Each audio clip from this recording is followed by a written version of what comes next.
All right, let's try this again. Good morning, everybody. Welcome to the April 27th Board of Directors meeting for Green Valley Special Utility District. I can see that we have a quorum. All directors are present. Anybody not in attendance, please say aye. We're good. Let's rise for a moment of prayer and the pledge, please.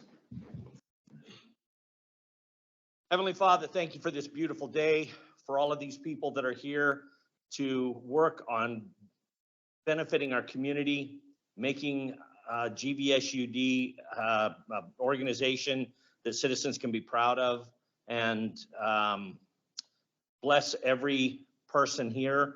Bless our minds and our hearts to serve you, because it's in your name that we're here today. In Jesus' name we pray. Amen. Mr. Hendricks. Pledge allegiance To the flag of the United States of America and to the republic for which it stands, one nation, under God, indivisible, with liberty and justice for all. Thank you. Be seated.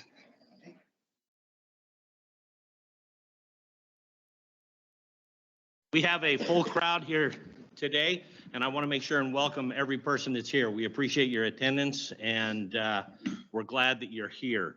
At this point in time, we've allotted for public comments. I don't have the list. Who's managing the public comments list? Gary. Oh, thanks, Gary.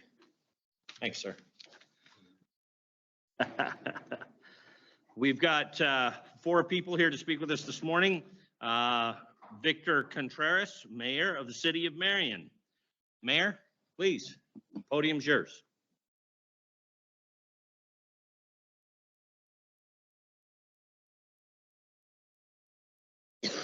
Good morning. Thank you for letting me speak here. On the agenda, you're going to have an item about your building that you're going out of and you're going to the new one. I'd kind of like that for our city hall for Marion. I know we've worked well together. Green Valley and Marion has always worked well together. That's something I've been kicking that idea around. That'd be a great place for a new city hall. And I know it needs renovations and stuff, but it's something to start for us. Just kind of consider that. I hope when you're doing that, I don't know if we can afford it, but again, it's just something that is on my mind that I think it would be a great place.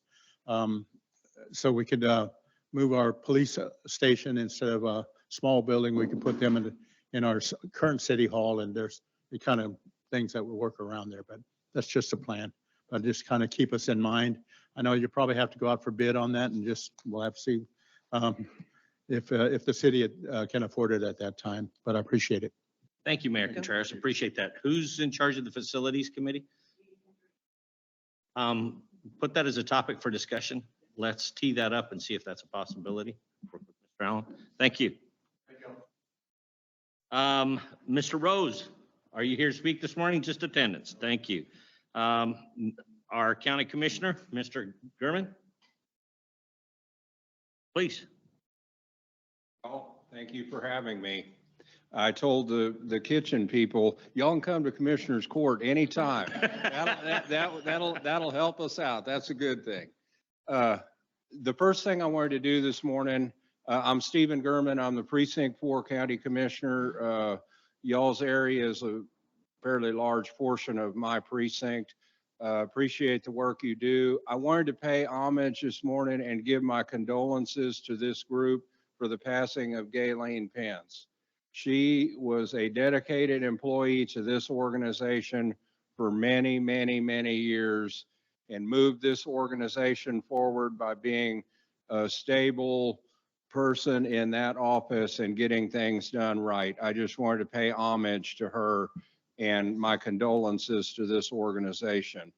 One of the things, or the main reason I came here was I wanted to tell you there has been a little bit of talk by a few people, I don't understand why, that Commissioner's Court has talked, I'll just put it in quotes, about Green Valley. Commissioner's Court is not talking about Green Valley. We follow the same rules y'all do. We have an open meetings agenda, And I can promise you that there is nothing said that's not on that agenda. I have Pat Allen's personal cell phone. Him and I made an agreement about a year or so ago, said if there's an issue with Green Valley or something Green Valley now needs to talk to the court about, you don't hesitate to call. And we both agree on that. So I just wanted to say that. But I will put this out. If anyone needs me for anything, please do not hesitate to call me. This is my personal cell, 830-560-6580. Do not hesitate to call me, and I do return my phone calls if I can't get it. That's basically what I wanted to say here today. I hope you have a good meeting. I apologize. I need to leave. I have another meeting I have to go to, but y'all have a very good meeting and have a very good morning. Thank you. Well, thank you so much for being here, Mr. Goodman. I appreciate your words and the confidence. Mr. Allen, I know, has expressed his ability to communicate with you and with your commissioners, and it matters a lot to us that we've got those open doors. Thank you. Thank you. Thank you very much. Ms. McDaniel, would you like to say a word? Nope. I want to recognize Sherry McDaniel. She's here from the city of Cibolo as District 5 Commissioner candidate. So council, I apologize. Horrible with the name. All right. Any other citizens to be heard? Mr. Names Cooper, to me? If I may, I've been asking all the candidates specific Green Valley questions to see how much they know about Green Valley. And I appreciate your attending, because in one of the comments, you made a note that you may not know as much as you would need to be a council person. And I appreciate that you're coming out and trying to, find the answers to my questions and see that I'm not just picking on y'all with questions. So thank you. Thank you. Thank you very much. Thank you, Mr. Sherman.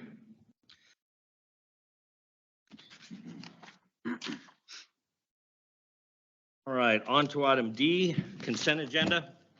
All items listed below are considered to be routine and non-controversial by the board and will be approved by one motion. There will be no discussion of these items unless a board member so requests, in which case the item will be removed from the consent agenda and will be considered and action taken as necessary as part of the order of business. The items are the board meeting minutes, financial report, cash investment report, balance sheet, and check detail. Do I have a motion to approve this? Mr. Cooper, I'd like to pull items D2, 3, and 5. Understood. Let's make a motion and get it put on the table, and then we can accept your pull. Do I have a motion to accept? I'll make that motion. We have a motion, a second? Seconded. All right. Mr. Sherman, what was your? I seconded. Sorry. Items 2, 3, and 5 under D, please. And I'll be 3 and 5. as Pull. brief as possible. All right. Any other questions, concerns, discussion on these items?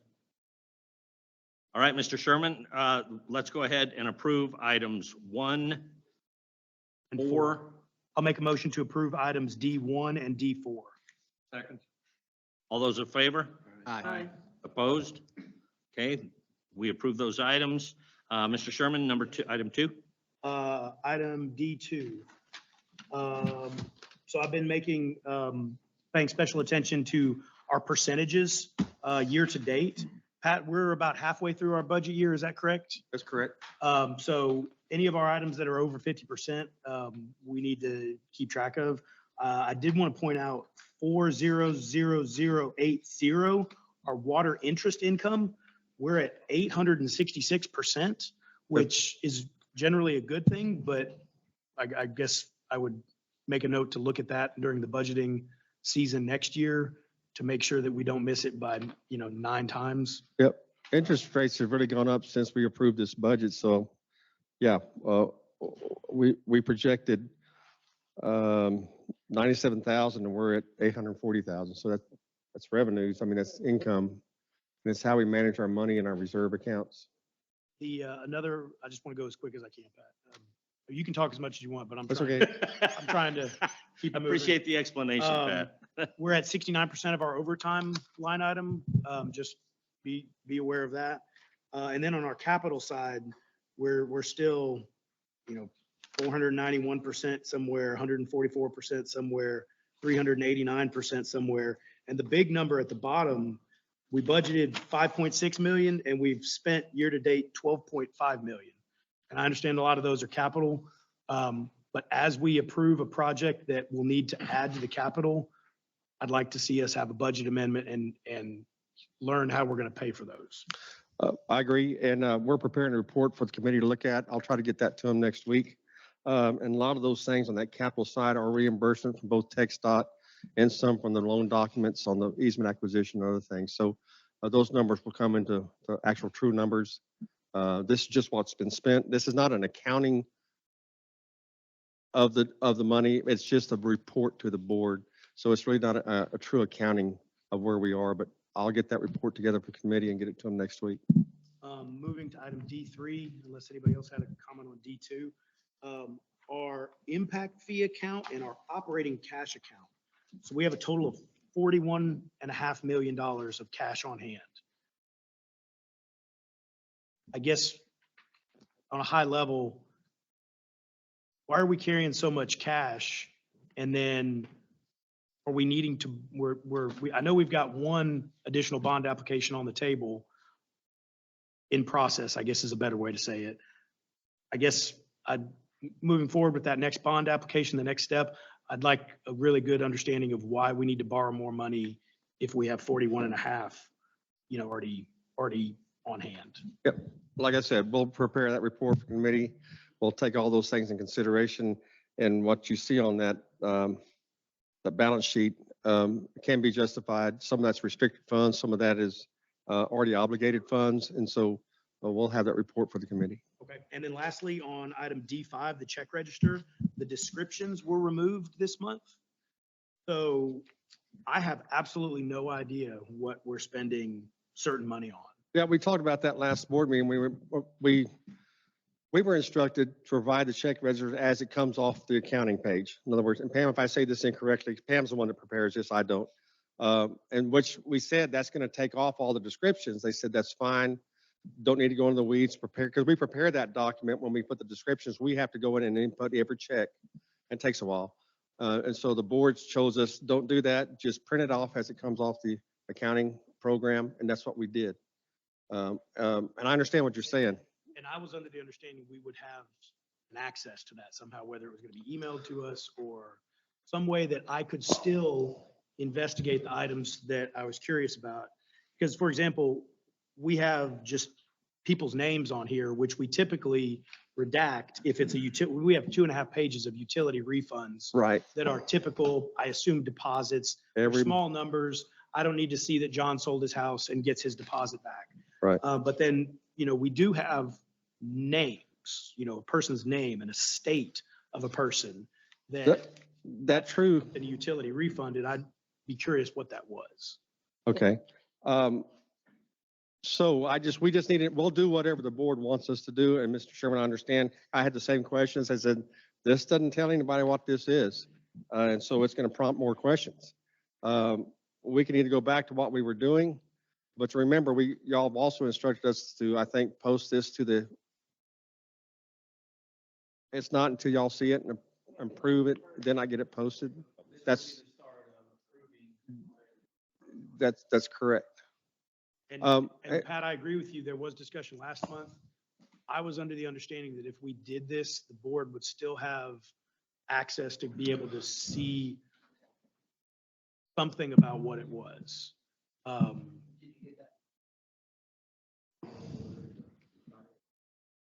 This check register? Yes. That was, oh, Mike. You got the sign. Yeah, that was what we went over, is you would get this in your packet on the Friday. You have the weekend to look at it, and then if we got whatever information you needed to staff by Monday, Tuesday, close of business, they would have it prepared for you at this meeting right now.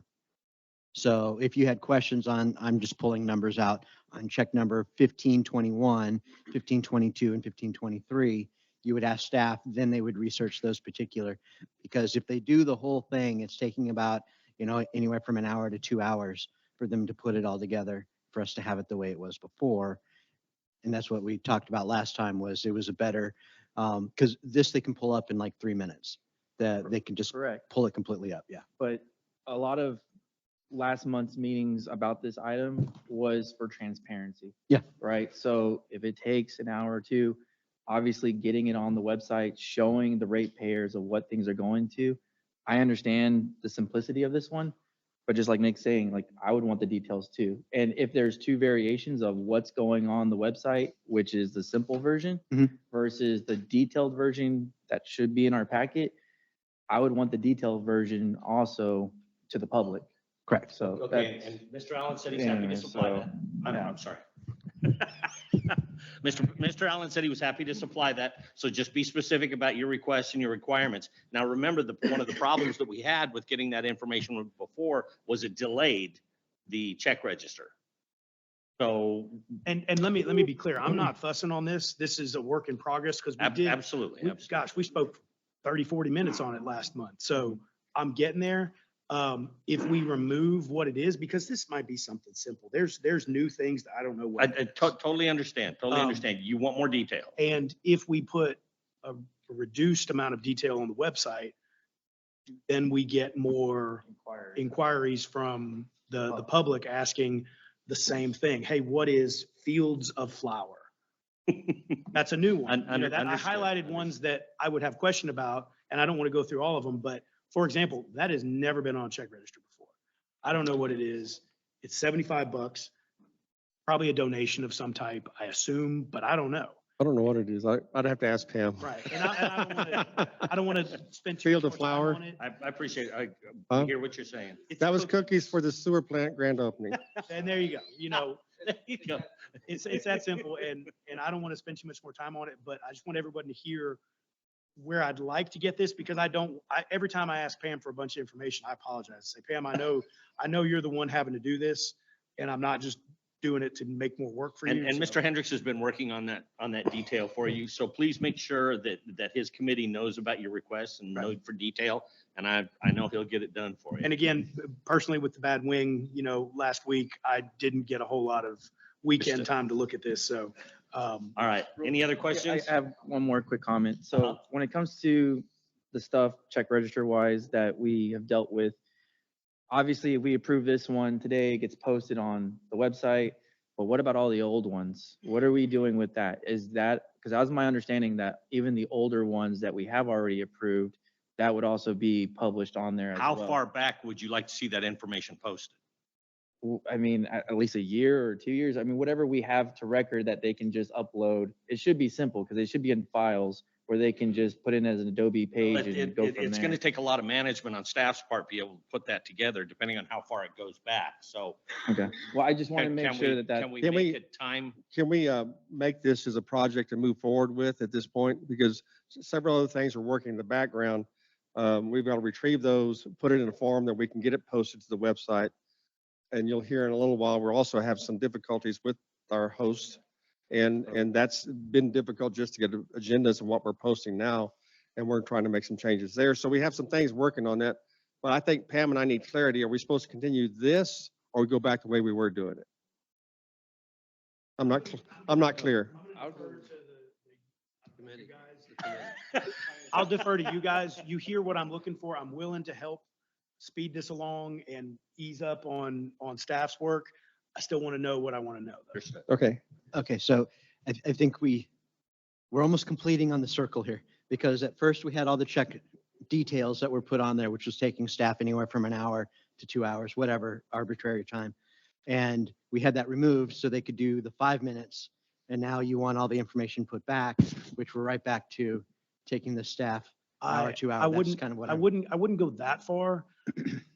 I was under the understanding through our accounting program that the board would have some type of access to go review what we wanted to see. And if that was my misunderstanding, that might be my I misunderstanding. think that was a misunderstanding. Either it wasn't articulated correctly by myself or it was just a misunderstanding. But the root of it was, if we want the detail the way that it was before, we're looking, I'm just going to say 2 hours. We're looking at 2 hours of staff time from 1 or 2 employees to put it all together. Or 5 minutes, bam, you have what's in your packet. And the initial, what the finance committee was looking at, the initial solution was we put the 5 minutes. We thought at the time we could put that check register up with the board packet as well, pending approval, which I believe we still can, but we're not. I don't see a problem with it, but the board would have to make that determination if we can put it up there as being approved. So that way, if someone saw, and this was the intent, if someone saw a check number, public or board, before the meeting, they could say, okay, well, check number 57, 58, 59, 60, I would like to know what these are. They could be submitted, or the public could submit it to a board member. We could submit it to staff, and staff would have it ready for this meeting, which is why we had a deadline of, I believe, Monday, close of business, if I'm going off my memory here. So then those could be pulled up, because it's not just a simple, they can just open up a file cabinet and pull it out. They have to find the check, then they have to find the receipts, they have to staple them all together, they have to scan them, and then, I'm sorry, reverse. They have to scan them, then they staple them all together, then they put them in a filing cabinet, and then they wait. When the meeting's over, then they refile it back in the original system that it was filed for. I don't know if the new system, maybe staff can, the new system that we go over to at the new building, is that going to make this any easier, or is it the exact same? Staff would have access to it. Yeah. It's not Yeah, of course not outside. Yeah. For the that's not microphone, where I Pam was. saying it would be the same process. I'm Yeah. sorry, I'm just not going to haul it back and forth with one arm. Our system will make it a little bit easier as far as providing some requested information, because it'll have the advantage that we can scan everything into it right away, and it'll be easier to pull out than have to go back through our filing cabinets. That's what's going to make it easier with this. And I'd like to close out. I just want to, say one thing, it's our job to provide oversight. There's a core and main check for $561,000 that this was actually on last month's counting, but not in the register. And I inquired about it. I know exactly what $561,000 was spent on, because we have multiple other core and main billings. I think when we're talking about six-figure expenses and checks, we should know. Everybody should know. So I don't want to dig into it anymore. I appreciate Mr. Sherman's desire to be brief. I want to make sure that the answers and concerns are met. So it sounds like there's a little break in communication, maybe. So- I'm still a work in progress here. I'm with the concept of letting Pam do the rest of her job, letting staff do the rest of their job. But I still think this body needs to understand, because we spent $3 million on this check register. I think we should understand where $3 million went. Understood. And I don't think anybody's here arguing that point.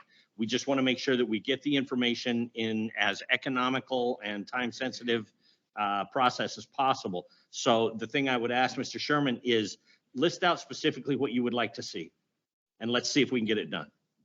That be fair? I think so. And I'm short on effort this month, I must say. I apologize. Understood, because Mr. Hendricks has I also shown real apologize. desire to help you out and get this done. I also apologize about my extra casual appearance today. This is the best I could do. So We're just happy you're wearing pants today. All right, any other questions on items 2, 3, or 5? Need a motion to approve those? Sir, yes, we do, specifically to call those out. I Approve apologize. items D, 2, 3, and 5. We have a motion to approve items 2, 3, and 5. Seconds. Seconded. All those in favor? Aye. Aye. Opposed? All right, motion carries. Item E, Green Valley SUD General Manager, Staff, Engineers, and Board Committee Chairs. There will be no discussion of these items unless a board member so requests as a part of the order of business. Review the following memos, reports, and updates. Take action as necessary. Let's start with Operations Report. Mr. Allen. Thank you, sir. I want to report, we kind of reported on it already, on the budget amendments. Several things are going on there. We have some reimbursements. We're waiting on our insurance company on the accident that happened at Plant 2. This has been a while back, but we also did some improvements there that we could get a reimbursement for the insurance company. That's one item. But we also have reimbursements from our TxDOT operations along IH-10, and may have another one on FM 725 before this end of fiscal year. And what I'm trying to say is we are working on a report to bring to the committee to talk about the overages Mr. Sherman presented to us a while ago. and to take another look after we get past our 6 months numbers. And so that will also kick off the preparation of next fiscal year's budget format, because there's some changes Pam and Heidi and I want to do and present that to the committee at the same time. And I think it'll make our budget process more transparent and more precise of what everything going on, including CIP projects and those things. So I don't have it today, but I hope to have something for you at the May meeting, or more clarity at the May meeting, and I'll report on it at that time. We are still waiting on two major financial reports, obviously the beginning of the budget and then the rate analysis. The rate analysis, I have a meeting tomorrow for the initial meeting on the results of that and to see where they are with that rate analysis. And so I should have, hopefully I'll have that for the May meeting, Thank you. which will also help our budget process. All right. Questions? Brown? That it? That's all I have, yes. I have no questions. Thank you, sir. Construction update, Mr. Di Francesco. Was there no Oh, I'm sorry. What did I discussion miss? on 1I2? MOH staff consultant. Pat, any comments on that? I don't understand. We had a request, and I forget which board member requested it. Okay, Mr. Sherman requested on the amount of consultants, I think, and I think we had that appear at our board meeting every month. And so Cody sent out a email to all our consultants, which is mostly Terrell Waldrop, UEG, and Tri-Hydro. And what we did is had a memorandum in your board packet of an explanation of that. And I didn't know what else to do with that. I wasn't asked to say, okay, prepare what we spent, what we do, and how they charge us is kind of explained in that memorandum. And I hope that satisfied the questions, but that's what I have so far this morning. Thank you for putting that in there. I think it's our responsibility to read through that and come up with any questions or concerns and then forward them on to you. And I do, I'm gonna Records. be brief. So this was again based on inquiries with Pam. She pulled invoices I specifically asked for. We're being billed for travel time. It's in their invoices. It specifically says it in here, travel time, as long as they're not on a call with someone else. We're paying more than we need to. We've successfully been able to have consultants, digitally join us. I think we should pinch pennies where we can and save some money. There's no reason to pay people to travel all over, hours a day in travel time to come to a board meeting and sit with us for a couple, 3 hours. So that's just my opinion. I don't think this is an action item. I think maybe we could try it. See if we're still successfully able to handle business, and it would save some money.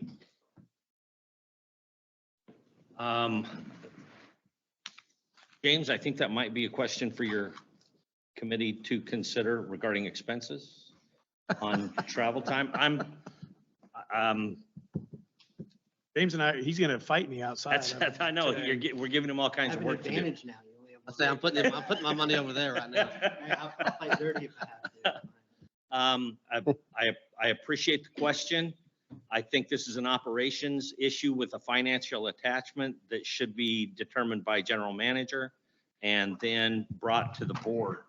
So Well, I think a big thing is we're going to need the board right now. I think we could probably decide because it's on there. But do we want or need them to be in our meeting with us? Or are we okay with them Zooming and Skyping in lieu? Because the only way we're going to save travel time for people that have to give us any kind of feedback is they're going to be on the Zoom meeting. So that would be, I guess, the board. Is the board fine with relying on them coming on, which I personally am fine with them coming on to a Zoom meeting and then we call and conference them there? That'd be an IT thing because of course, with us having a meeting, if I'm just going to say Tri-Hydro, if Tri-Hydro is going to give their briefing, the public is going to have to be able to see as well on there. So I assume that's not an issue for IT, correct? Okay, so you could put in a caller up there. So I think before we even delve into it on our side, the board needs to decide, do we want them here with us for these meetings? Or are we cool with them calling in? Well, I think Mr. Sherman's biggest concern is the cost involved with Yeah. that. So we need to determine if there is a fee that can be saved, or is this part of normal duties that are going to occur anyway? And I'll add, Tri-Hydro specifically, it has a very clear proper accounting line item that said Green Valley meeting, I believe it was 7 hours total, inclusive of travel time and a cost. And I don't remember what it was. And I appreciate proper accounting. I do.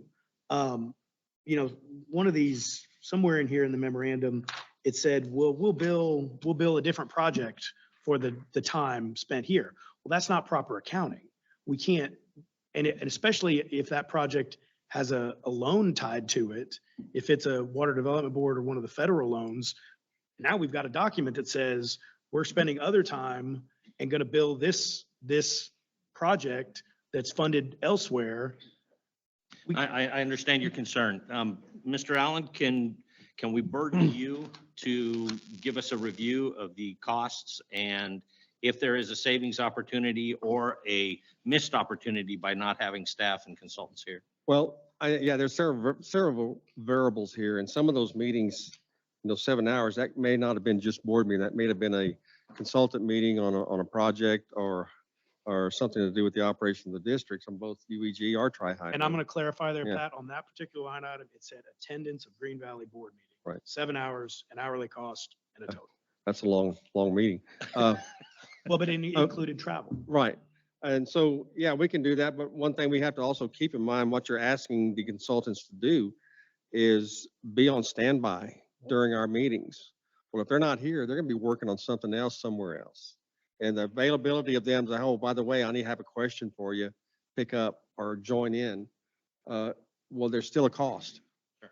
And so is it better to have them here, get our answers made, or maybe bring them to the very first of the meeting, get them in, get them out, or something like that? Because believe me, they all have other things they could be doing.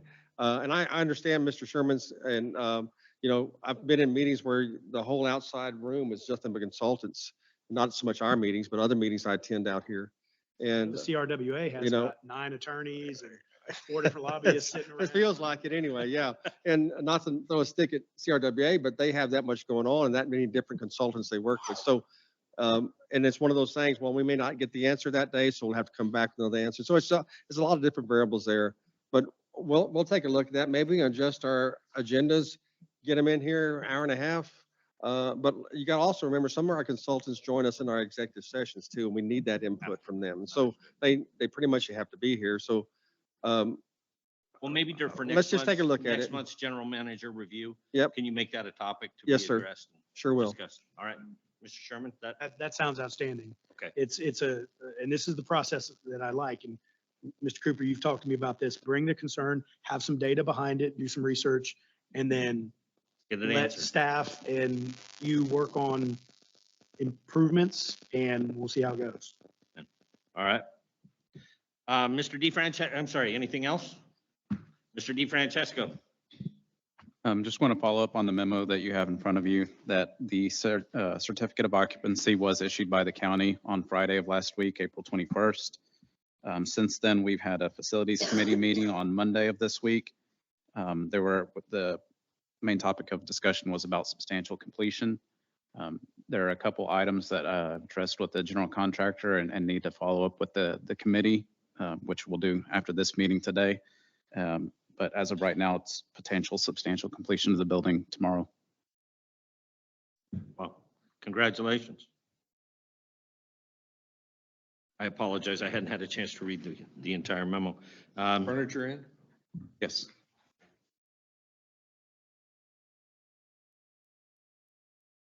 So the certificate of occupancy from the county will be the final sign off? That was issued on Friday of last week. The holdup for that was there was a circuit board for one of the HVAC systems that had failed. And the certificate was not going to be issued until that was fixed. The board came in on Thursday of last week. It was fixed and the fire marshal inspector came out and issued that certificate on Friday. Awesome. Looking forward to the facilities committee report on that. Any other questions, concerns for Mr. DeFrancesco? Thank you, Philip. Appreciate your work. Operations report, Miss Pam.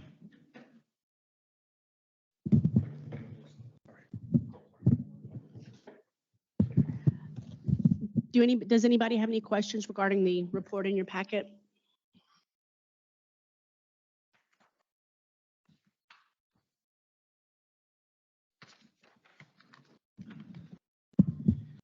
So, real quick, I appreciate the report as it's detailing a lot of the information that I like to see. I did talk with Pat and I know Sam yesterday that I had tried to get the board the information as to current projects that were underway and then which ones are coming. So next month, if we could start including that kind of list, that tracker, as far as, what subdivisions, how many EDUs. I personally feel that the board itself needs to kind of understand the magnitude of what we're faced with as far as community-wise and amount of houses that are going up, so that when we do make decisions, we can kind of gauge more or less the overall operational impact.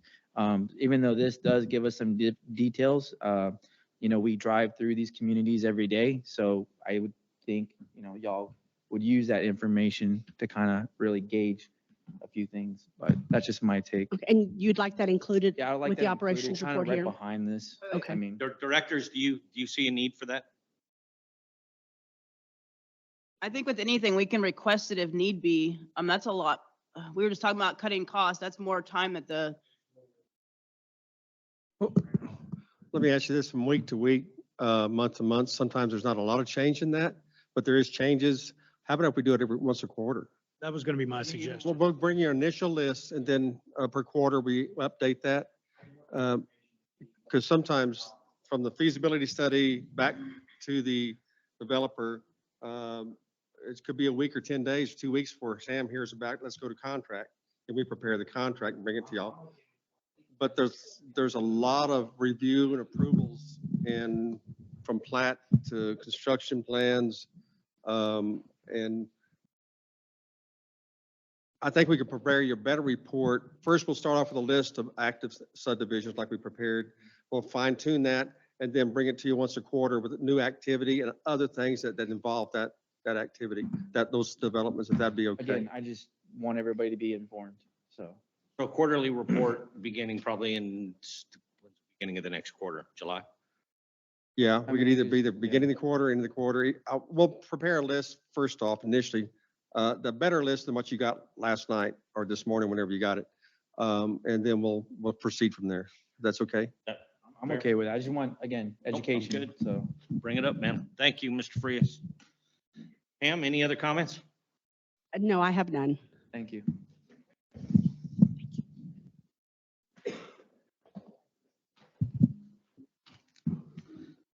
On to item 2, board committee meetings, memos. Let's just run down the list, just a quick 30,000 foot update. Facilities committee, Ms. Miller?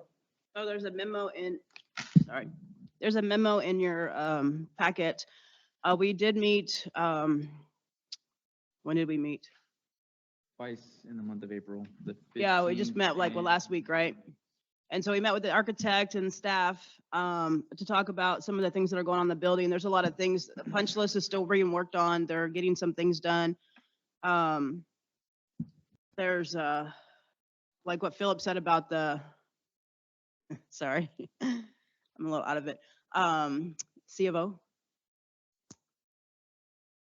That was just- completed Yeah, on so Friday of last week. I'm not sure with the facilities committee if we're going to go ahead and approve that or sign off on that yet. So we have to figure that out. So that's all I have right now. Thank you. Can I make a few comments? Do Please. you mind? No, I think where we are is we need to understand, Philip has done a good job of overseeing the construction of that. Dave has done, both Philip and David have done a tremendous amount of work over there, making sure things are right with all the technological stuff on David's side and other things. And we've had a checklist that we've been going down through the architect and the developer, contractor. And there were some items that we were not happy with, and they have a substantial checklist to clean up, and it's mostly trim work. little things. And I think they're working through that as we speak. But what we've been trying to do is make sure everything is secure, both operationally, technologically. The phones are working, are able to work, should we start to move in. There's one back gate that they're waiting on a circuit board to operate the gate, automatic gate, and that's not operable right now. We can pull it closed and chain it. We don't have to use that interest right now. We have other ways. So that's not a real big item, but it's just not complete. They know they have to complete it. They expect the circuit board this coming week. But if we accept substantial completion, we need to figure out if we're going to accept that, because then that starts the 30-day period for them to go through that checklist and make sure everything is fine. After that, then it turns into warranty work, 1-year warranty. I think the things on their checklist, in my opinion, are minor things. And there is some pushback, but we're pushing right back at them. And I think the committee, great meeting, went over a lot of details. And I think that's where we are this morning. Are we going to accept, do we need to accept if you need to comment, Sam? The lift station, thank you, ma'am.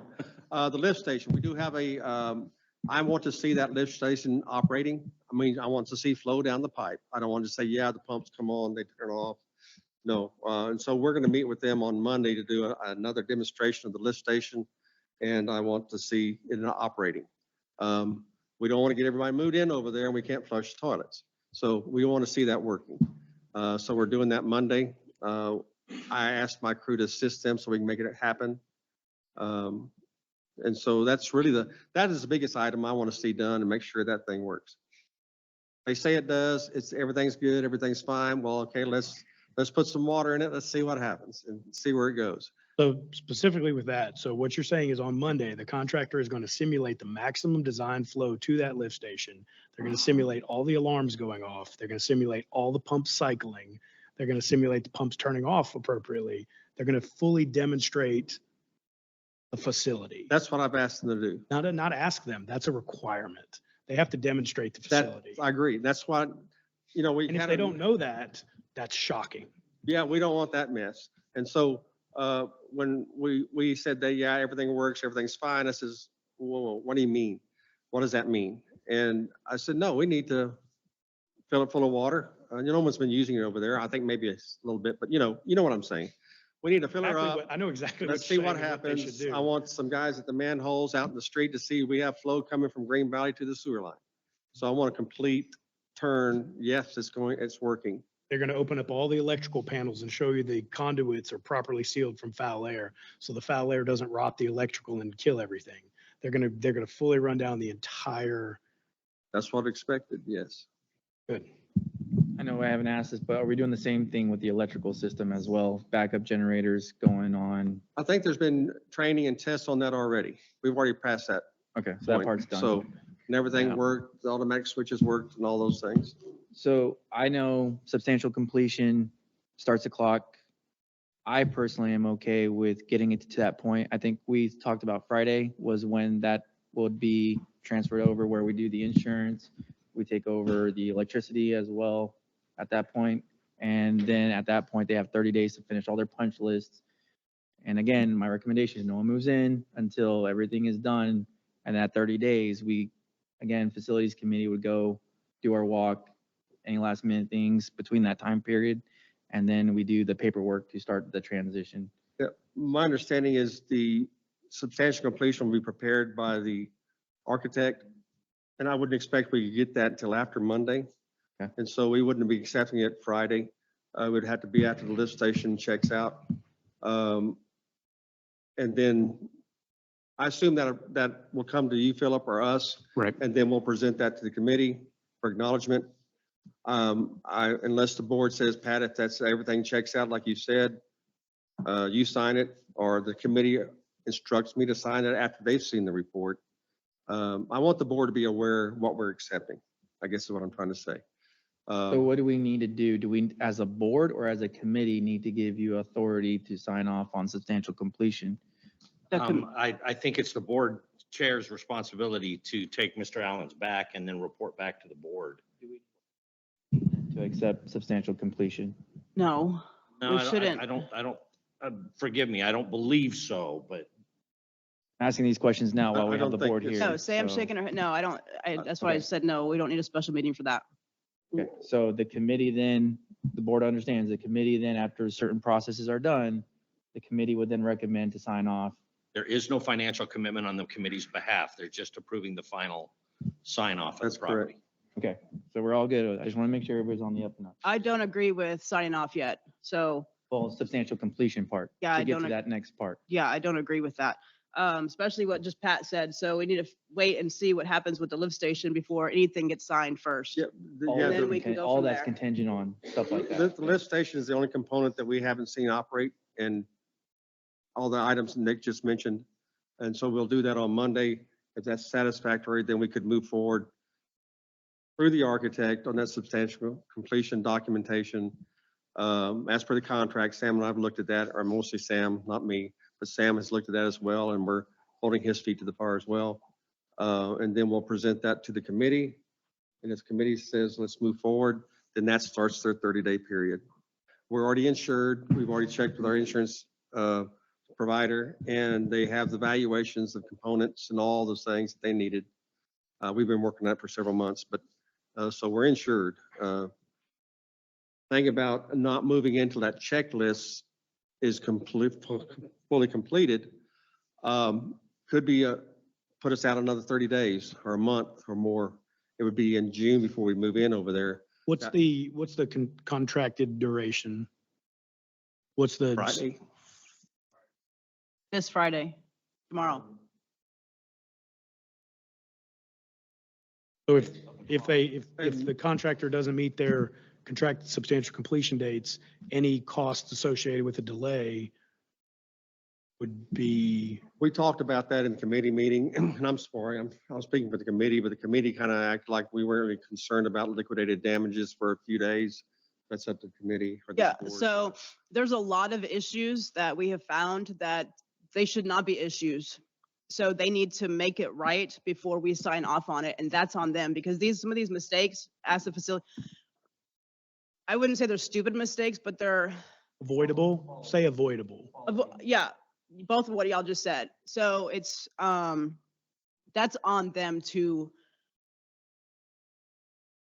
I don't even know how to.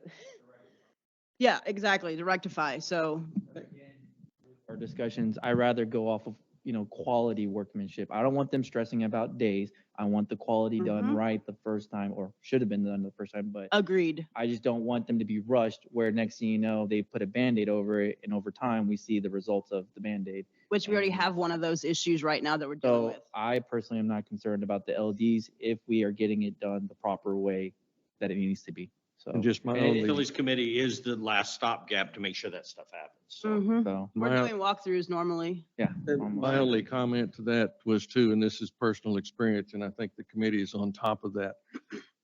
Do not sign off on anything with the promise, oh, go ahead and sign it, we'll fix it afterwards. Yeah, no, No, doesn't happen. And as an aside comment, I would appreciate, and I think staff could do this without causing quorum issues. Once the committee signs off full acceptance, send something else to the rest of the board through our GV Sud email that has occurred. So we know we have some kind of substantial, update. some kind of update, so the rest of the board knows we have substantial completion and the committee has signed off on it. Just as a courtesy. Well, so substantial completion is just one checkpoint. After Right. the 30 days, then the full evaluation of the building would be done. Staff does their part, then recommends to the committee, here's what, they Yeah. say, and then the committee then briefs the board as far as full acceptance of the building as is at that point, Right. correct? Philip, Yes. Sam? Sam needs a mic. She wants to speak. Sorry. I just want to make sure everybody understands the process because now we're coming to the finish line, so. So currently, Tim knows that it's a pause for the certificate of substantial completion until the board gives the okay on that. So Friday may not happen. That depends on what your decision is today. From the substantial completion, they have 30 days to get that done, to get all the items that are on the punch list to get that done. After that, it moves into warranty period. So what exactly are you looking for from the board today? To withhold. Right, to hold I think off she's on it. looking, I think she's looking for award of substantial completion. And if things are not complete, which it sounds like they're not, and clearly we haven't tested the lift station, today, this board can't take action to give them substantial completion to Mr. Robertson's point. So Correct. I think we have no action on substantial completion. That's a good one. Because Phil, do you think the punch list that we have, which is like, I don't, a lot of pages, do you think they can get what they haven't done and get it done in 30 days if we sign off on it tomorrow? On the fit and finish items, yes. Even with the one I just told you to have the contractor redo? Since this meeting started, I've sent about 3-4 emails to the general contractor and architect to Okay, convey your wishes on that. Well, the lift station is a pretty big check. it is. Yes, that is a huge deal breaker. And let me make a suggestion. If, say on Monday, everything checks out on that big item and a week from today, next Thursday, I've not seen the list, but Christie says it's significant. They've knocked out the entire list. I have it. So if whatever, say May 1st, say on May 1st, they've got the work done, staff agrees that the work is done, you can simply bring it to us at the next meeting and say, on May 1st, we recommend the work was done, and the board can issue substantial completion backdated to the recommended date. That's very typical. And I think contractor, we have to have that document signed on that day that initiates. And That's why I was suggesting if That's a the, committee thing. yeah, yeah, so the committee can sign off on it, correct? Okay, that's what I was going to ask. Okay, I was just going to ask because we could do like a tentative board says yes, assuming the lift station, but if the committee can do it, then we'll just do it. that Sounds way. like y'all are hard on them, which is the way to be, so. they've been tough. They're not gonna like me after the last one. Everybody's on the same page. Everybody knows, no confusions.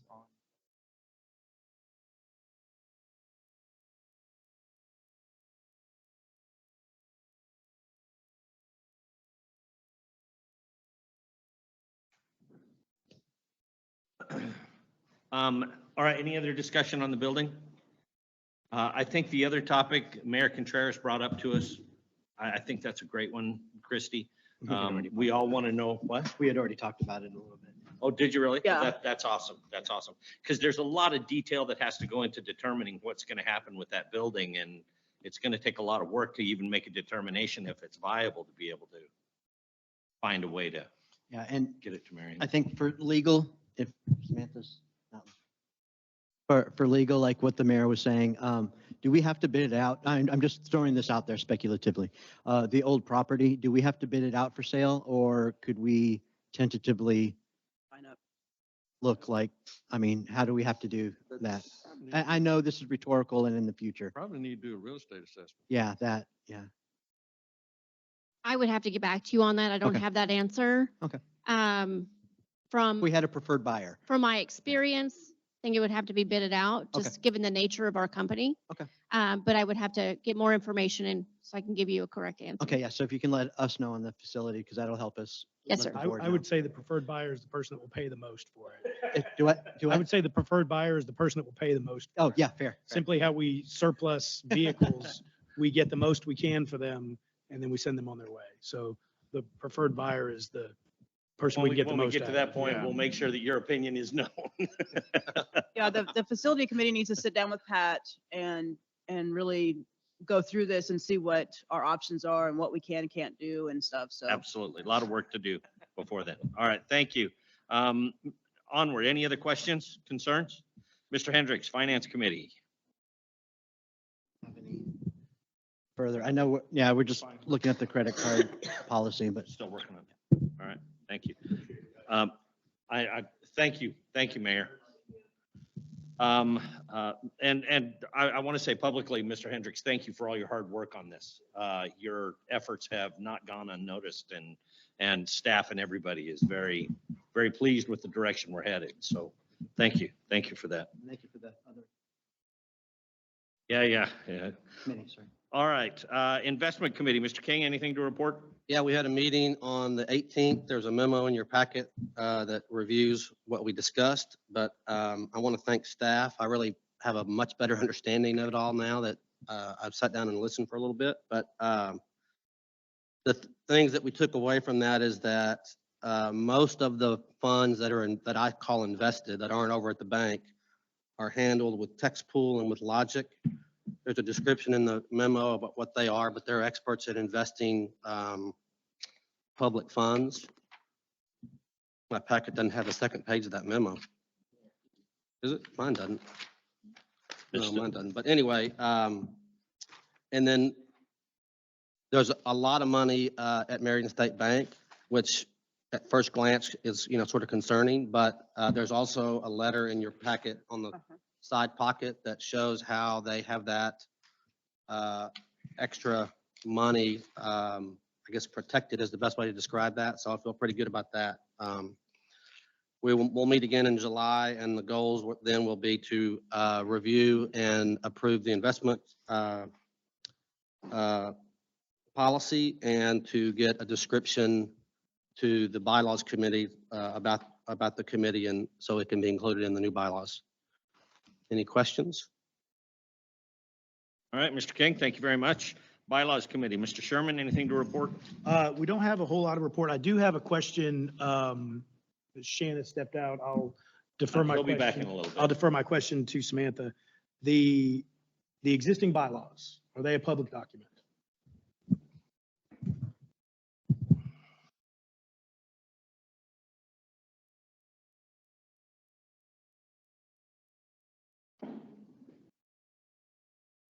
Sorry.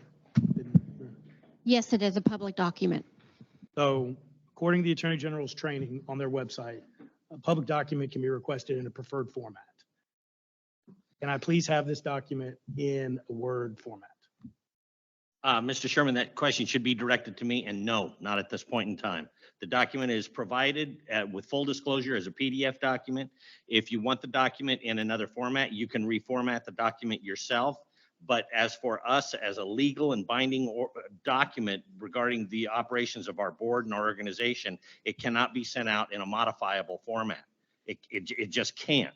So in this particular case, it's the president's call. And I will say at this point in time, we will not send you the Word document.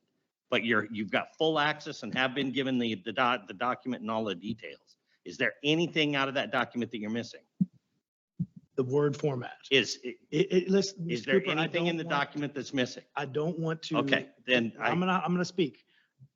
According to the Attorney General's website training that we've all taken, if a Freedom of Information request is submitted, we cannot ask why a person wants it. And according to the same training, it can be requested in a preferred format. These are all the concerns we need to have. Unless we've gone to the Attorney General and within the specified period of time, got the Attorney General or presented to the Attorney General why we don't want to release it in a certain format. And somebody jump in if I'm saying anything wrong. So I just You want have to release it. And So this the- is simply for the committee's use. we got an email about this, right?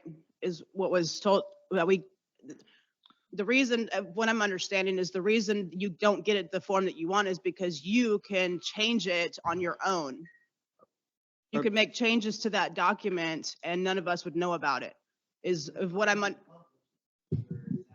Again, well, right, but that's- Hold on. We have- Person at a time, I'm asking please. if that's what I'm understanding is why we can't have it in that form. We have some new information that Sam, I think, wants to speak on. According to the Public Information Act, a person can submit a request. That document was generated in a Word document. If they request a Word document, we will give it to them. According to the Attorney General's office, we have to. Otherwise, we are in violation of the Public Information Act. Right, so, We- Mr. Sherman, I was incorrect. You can have that Word document at any point in time? As a board member, I can give it to him directly. If it comes through as a PIR, then I will have to draft a letter and submit it that way. As long as we're in full legal, if we fulfilled our legal obligation, then please give Mr. Sherman whatever it is he requests. Yes, sir. And truthfully, I'm not trying to make this big a deal. I need to know who is the public information officer at Green Valley. That is Tracy Rutman and myself. Okay. So on April 5th, I emailed Pat. Request for information. Freedom Information Request was the title of the email. I assume that the general manager can defer it where it needs to be. If I get a Freedom Information Request as a director, I have to send it out to where it needs to be. So I'm going to drop this. I don't want to have any more about it. The committee for the bylaws committee, we will have the information I'm looking for with instruction on how I would like us to proceed. And I will get an email out to all of y'all there. I apologize for the delay. I will shortly have the information I'm looking for. And I'm not trying to make this as big a deal as it has become. Well, we've had some other requests, so we contacted, this is new information. I apologize to the board for not doing this sooner, but because of the requests that we have, we said, let's access or contact the Attorney General and get an opinion on it. We did that, just got that information 2 days ago. And so I was gonna bring that to y'all's attention. Being it's happened already, so we don't have to do that. So whatever document you have in whatever form you request, just know that we may have to take a little time to put it in that format. This is not a big deal, but we can move forward from there. Thank you. Again, I apologize for misstating. I was incorrect. Then resolved. Ms. Sam? I just wanted to make 2 more comments, if I may. One comment is for public information request, we do have a specific email that needs to be utilized. So the requests are submitted to us correctly, and it goes to the correct people. So we can make sure that we get that request done and answered to you in a proper time frame. Secondly, we have been calling the Attorney General's office for a few weeks, and they hadn't returned our call. Last week, they finally called at almost 5 p.m. We missed the call, and we called again, and we finally got a hold of them yesterday afternoon, and that's where the new information was brought and clarity was given, because there was a gray area in that, and we just wanted to make sure that we were doing it properly. So I'm going to comment again. According to the training that I've taken several times on the website, we can't dictate a singular method to submit a PIR. I know it's easier. I'm sure we would prefer it that way. But if I tear out a sheet of paper, write down a request and hand it to anybody that works for Green Valley, that is a proper request. And secondly, if we are going to reach out to the Attorney General for an opinion, we're supposed to respond to the requester and let them know that a opinion has been requested. And as soon, I don't know the details of how much you have to tell them, but you have to tell them that we've reached out for an opinion within the specified period of time. So in response to my email, I got no response saying we've reached out to the Attorney General. And instead of making a complaint to the Attorney General, I was going to use this time period when we're all going to be together to discuss it and get a legal opinion.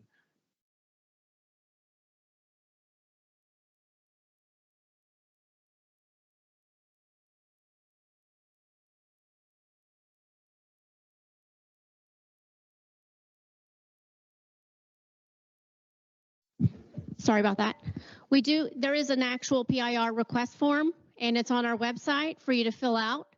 That is from the Attorney General's office, and that is to make sure that all requests do have to be in writing. And that can also be via an email if you don't want to use the form. As long as it indicates all the information that the form requests, then we can absolutely assist you, give you a number in response that has been assigned, and we have up to 10 days to get it to you. But of course, our practice is to get it to you as soon as possible. Thank you. Thank you. And I would encourage Mr. Sherman to reach out to staff, ask the questions. That's how I'm trying to learn. Obviously, I made a mistake with this one. So please feel free to ask anybody you can to find the answer, and we'll get it done. We want to get you the answers. And if you were misunderstood, I'm sure you didn't come up with your response on your own. I'm sure there was discussion and you were given advice. If that advice was incorrect, we need to address it, and that's why I bring it up. So I, again, did not mean to make this as big a deal as it become. but we need to do things correctly. All right, any other questions on the bylaws committee? Executive committee, nothing new to report.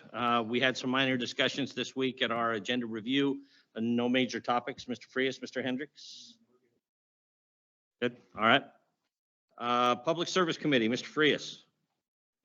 So we had our meeting on April 17th. We kind of took a step back as far as where we're currently at on our capabilities, on getting our message out to the public as far as our purpose and goals. We talked about, the Roundup programs, timeframe with the NISC program. As you can see in my memo, kind of just recovered where we're at on what we have sponsored already as a board, and then what was proposed to us in the month of April. We gave our, official recommendations on there, and then some more kind of the philanthropic efforts of what we're trying to accomplish with the youth and the children's. Mr. King was very instrumental on bringing up some other good organizations that are not, specific to certain cities, but more of a county level and service area level. We did talk about the Pecan Classic, which is also a partnership with the Guadalupe County Youth Stock Show. So our recommendation, based on the information in your packet, we were recommending the $1,000 to start off with, and see kind of more or less how much that impacts that organization and our efforts in there. So go ahead. Have we participated in this event before? No, sir. Not in this one. And Mr. Frias, you're proposing, I believe the committee had previously designated the PR, the line item GL 600-306, which we're currently only at 15%. So we have funds available for it. Yeah, and with the understanding that we did allocate the 20,000 in the past board meetings to the public relations to handle the building and other events, even though there's still funds available in that line item, we were not wanting to, as a first year, try and max it out. That's not our intent. Like I said, in our purpose and goals in the memo, we want to be as fiscally, responsible while doing this by doing financially what little, but getting the most impact that we can in the community. So we're trying to be mindful of the balance on that. Obviously, our goal is to do more and be more in this effort in the future. Obviously, we want staff's buy-in, we want our employees buy-in, and the board's buy-in. So make this kind of a movement that is here to stay, for future, years to come. So So I have a question. So on the Pecan Classic contribution. Yep. So if we give $1,000, it's the platinum, which includes 8 Pecan Classic benefit bash tickets. Who gets the 8 tickets? I would leave that to Pat to. Because I've never been. So what is it? Do you know what it is? I don't know what it is. I don't care, Golf. honestly, what the results. No disc golf. Yeah, Bummer. I'm not. I would give it to the employees do it. That's kind of how I would think about it, but we didn't talk about that per se because that honestly wasn't a concern for Oh, I us. know. Yeah. That's, I guess, is an add-on, but the signage, our name, and a lot of the things, a lot of the people who, if you read the list of who else participates, Yeah. they are a lot of our customers already. So this is not a Marion or a Seguin only kind of thing. This impacts the Steele High School, Clemens FFA guys. I mean, they go to these shows, and I mean, this show specifically that's held in Seguin is a statewide thing. Everybody from all over the state goes to this, which I think if we had our presence, not only for our community, and our people that we deal with, I think it's a couple thousand people that go to this, and a lot of them, majority of them are our customers. So. You're asking for a motion?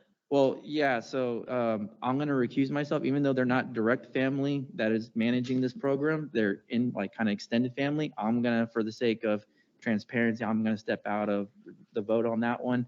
I'll leave it up to the board to do, but I think Mr. King also was okay with that $1,000 contribution. I'll make the motion that we spend $1,000 so we can be platinum. I have to get one quick clarification. Okay, so I'm just being cognizant and I'm going with how military contracts were. So please, legal over there, correct me if I'm wrong. If we are doing something like this, and let's say we do the platinum, like was brought up, and it has a benefit, the 8 tickets, are we allowed to accept those or do they go to The board members the can't, though. board yeah, that's what I was wondering, is how those tickets would be legally disseminated? Or do we just have to waive it and say we can't accept those? That would need to go under an ethics review to see how it can be done and how we can accept gifts. And I would have to default that to Shan Would it be much for a safer later just to award it to conversation, employees? so we can give you that information. Okay, Yeah, all right. the We'll do employees. it that way. Just give me- I just wanted to be clear on how that would happen. All right, perfect. All right, we've got a motion to approve $1,000. Second. Seconded. All those in favor? Aye. Opposed? Okay, motion carries. I'm recusing myself. And John's recused John himself. recused. Which one was, that was All right. E2V, 226. E26? Yes, 26. Item 3, CRWA board meeting. Ms. Miller, would you like to take the highlights?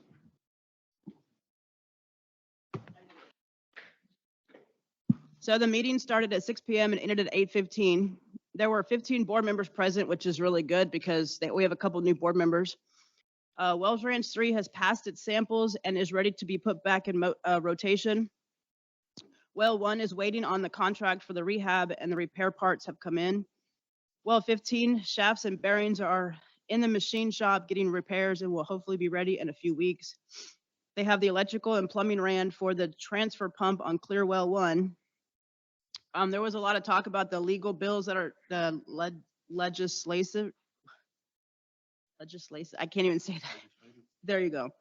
Bills, but that would take me forever to explain everything and lawyer talk sometimes.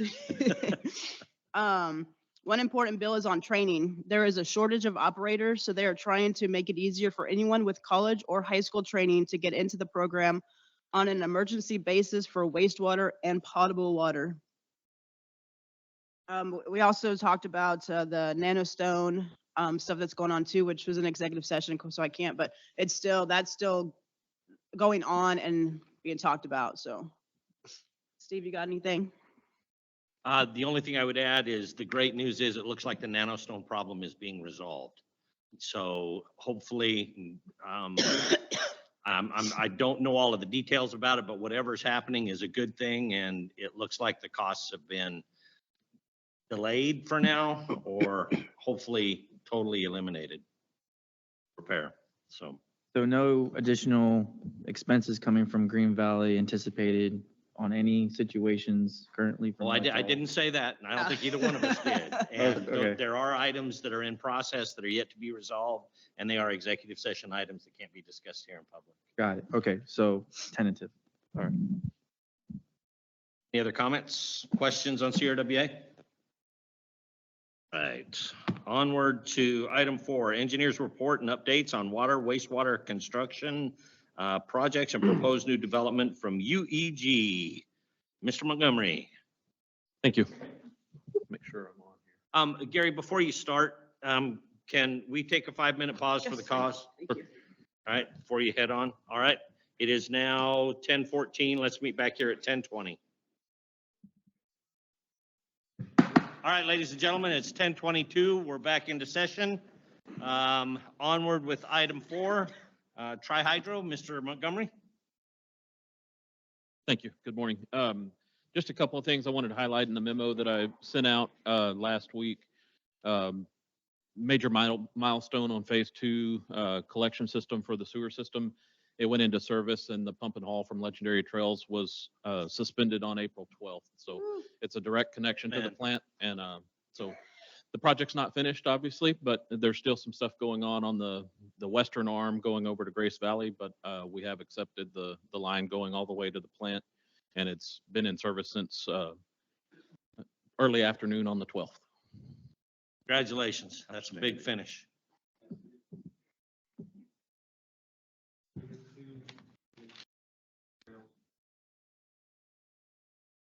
Mike.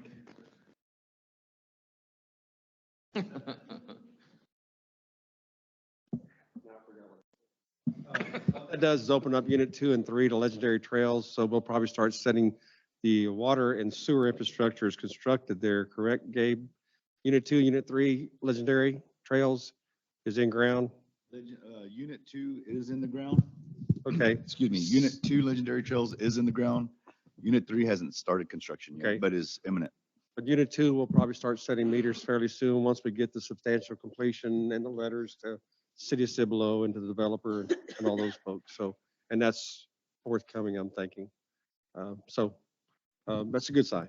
And this live pipe makes the city of Cibolo's P and Z happy again. It should. It's connected and flowing and has for, what, 2 or 3 weeks now? So just a point, it took 8 hours for that flow to get from the Legendary Trails to our sewer plant. We stood there and watched. No, we didn't. But just want to let you know, it took 8 hours. All right. About midnight that night, once we turned it on, it hit the plant. So, Who was watching the manhole cover to make sure it here it happened? comes. You Midnight. know, so, yeah, it was all downhill. That's So awesome. just That's let you know. Congratulations, guys. Gary, anything else? That's all I have. I'm happy to answer any questions if you have them. Thank you. Item F, legislative updates from Texas Solutions Group. Mr. Did Heckler, we, Mr. Miller. Mr. Cooper, we skipped Oh, I'm sorry. Tri-Hydro. I apologize. I said, Mr. Mock. If there were any questions for Tri-Hydro, I'm happy to field those as well. Okay. Thank you, sir. I apologize. Our Hagerville Road project, that has been one I've been checking on monthly. How are they doing? Looks like we've got a walkthrough coming up. Final completion walkthrough was actually completed on March 20th. So they have addressed all of the punch list items and we are working through. All right, as far as the schedule goes, how did they account for their extended duration? We're currently working with staff to determine how to. Okay, I think staff understands at least my personal opinion on it, so we'll drop it there. And then on the irrigation project, so I've seen several stories come out lately on parks specific expenditures. You're talking about the New Braunfels Sports Park? Yes, sir. Yes. Sam and I and Philip have been working on the agreement. If you remember the last time we had a board meeting, I wanted to kind of cease working on that much. It's pretty hard to do that when New Braunfels is knocking on your door. So we have worked on it some. We have the agreement, I think, almost ready to send back to them. And hopefully we'll bring that back to you, maybe the May board meeting. We would try to get it for today, but just couldn't get everything finalized. So that way you'll see the project in agreement entirety and have a better idea what we're talking about. I believe staff understands the board's position on that as well, so. Right. And I just want to reiterate, we didn't tell, it's not that we don't want to do the project. We don't want to do the project without any commitment from New Braunfels. That is correct. So, correct? Thank you. And we've talked to them about that very subject. Financial. Articulated commitment. No exposure. Yes. And this agreement outlines all of that. Awesome. Thank you. Mr. President, there's one comment, and this is not specifically a thing for Tri-Hydro, but for Mr. Allen regarding the Hakerville project. Do you remember I had one landowner come to me and I forwarded on to you about the moved or missing survey stakes? Do you know if that was ever cleared up? Yes, I believe so. That's a different Hakerville project. Oh, That's Hagerville South. And Mr. Brown, Bud Brown, our right-of-way agent, working that project, facilitated making that happen. Okay.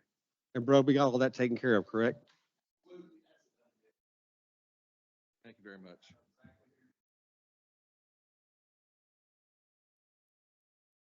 Sure, that made him very happy. Thank you, Mr. Robertson. Mr. Sherman? Is that it? Did you cover all your, okay, good. Any other questions, concerns for Mr. Ma? Thank you very much for being here. I apologize for missing you, sir. It was unintentional. Problem. All right, Mr. Heckler, Mr. Miller. Tell us the good news. Well, thanks for having us here, Mr. Chairman and members of the board. I'm Scott Miller. This is Jeff Heckler with Texas Solutions Group. And so far, the session is moving rapidly. We have about 4 weeks left to go. They've handled a lot of priority issues like school reform with school securities, funding, property tax reform, those type of high priority issues. But let me talk about Green Valley. And I'll preface my remarks by just saying that as of last Thursday, there were over 8,000 bills filed this session. And as of last Thursday, the House has only passed about 75 and the Senate has passed 310. So the House is moving very slowly. It's designed to kill a lot of bills, and it's obviously leadership in the House that's made that decision to move very slowly and pass a very few number of bills this session. With that said, we are working on a certificate of convenience and necessity bill, also known as a CCN bill for Green Valley. To give you some background, back in 2011, Senator Nichols passed a bill that made it easier for developers and cities to take over a portion of a rural water utility service territory to serve new developments or commercial and industrial facilities.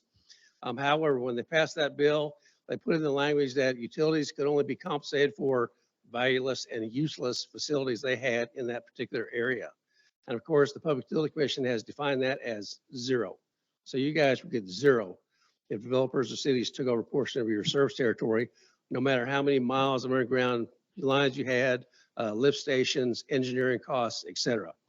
So a couple sessions ago, we fixed that portion of the bill on the financial compensation for developers, okay, where it's now just and reasonable. So you guys can actually collect just and reasonable expenses if a developer were to take over a portion of your service territory. Our bill would address cities because that was never addressed 2 sessions ago. So if a city were to take over a portion of your service territory, you would be compensated for just and reasonable expenses with one more caveat. You could also appeal that to the full Public Utility Commission. So if you were unhappy with the compensation that you received from that city, you could actually take it to the full 3-member Public Utility Commission and appeal that decision, and they would make the final decision. So we're working diligently. That bill actually is House Bill 2442. It is filed by Representative Ryan Guillen. We actually had a hearing in House Natural Resources 2 weeks ago, and that bill was passed out unanimously out of the committee. It has been sent to local and consent calendars in the House, which is an expedited committee to pass bills out of the House and bypasses going to the House floor for debate and a vote. So we expect that bill to get out of the House within the next week or two at the latest. And then it's on to the Senate for us to get that bill out of the Senate. And let me shift a little bit to the second item is the water infrastructure funding. Okay, with $33 billion in surplus revenues this session, they're spending about half of that on property tax issues, trying to reduce property taxes. So in the Senate version was the Senate Bill 28 that was filed by Senator Charles Perry, who chairs the Senate Water, Ag, and Rural Affairs Committee. He is proposing that there be a $1 billion fund to be administered by the Texas Water Development Board, okay, for any rural or medium or large water utility to access those funds for any dilapidated or outused equipment or water, pipelines or whatever to fix, those type of repair projects. And in the House, so that bill is actually passed out of the Senate. It's gone over the House. It's sitting in House Natural Resources right now with Chairman Tracy King. I talked to Chairman Tracy King yesterday, and the House is still at $3 billion. And so we're supporting the House version along with other coalition members like the Texas Rural Water Association, which Green Valley is a member of, the Texas Water Conservation Association, among others, because we definitely would like that $3 billion to be administered statewide to help out Green Valley and others. I know the Chairman Tracy King is working on a committee substitute bill, and so we're not quite sure what's going to be in that bill yet. But as soon as we do, we'll let you all know. But hopefully that bill will be sent out of House Natural Resources within the next week or two.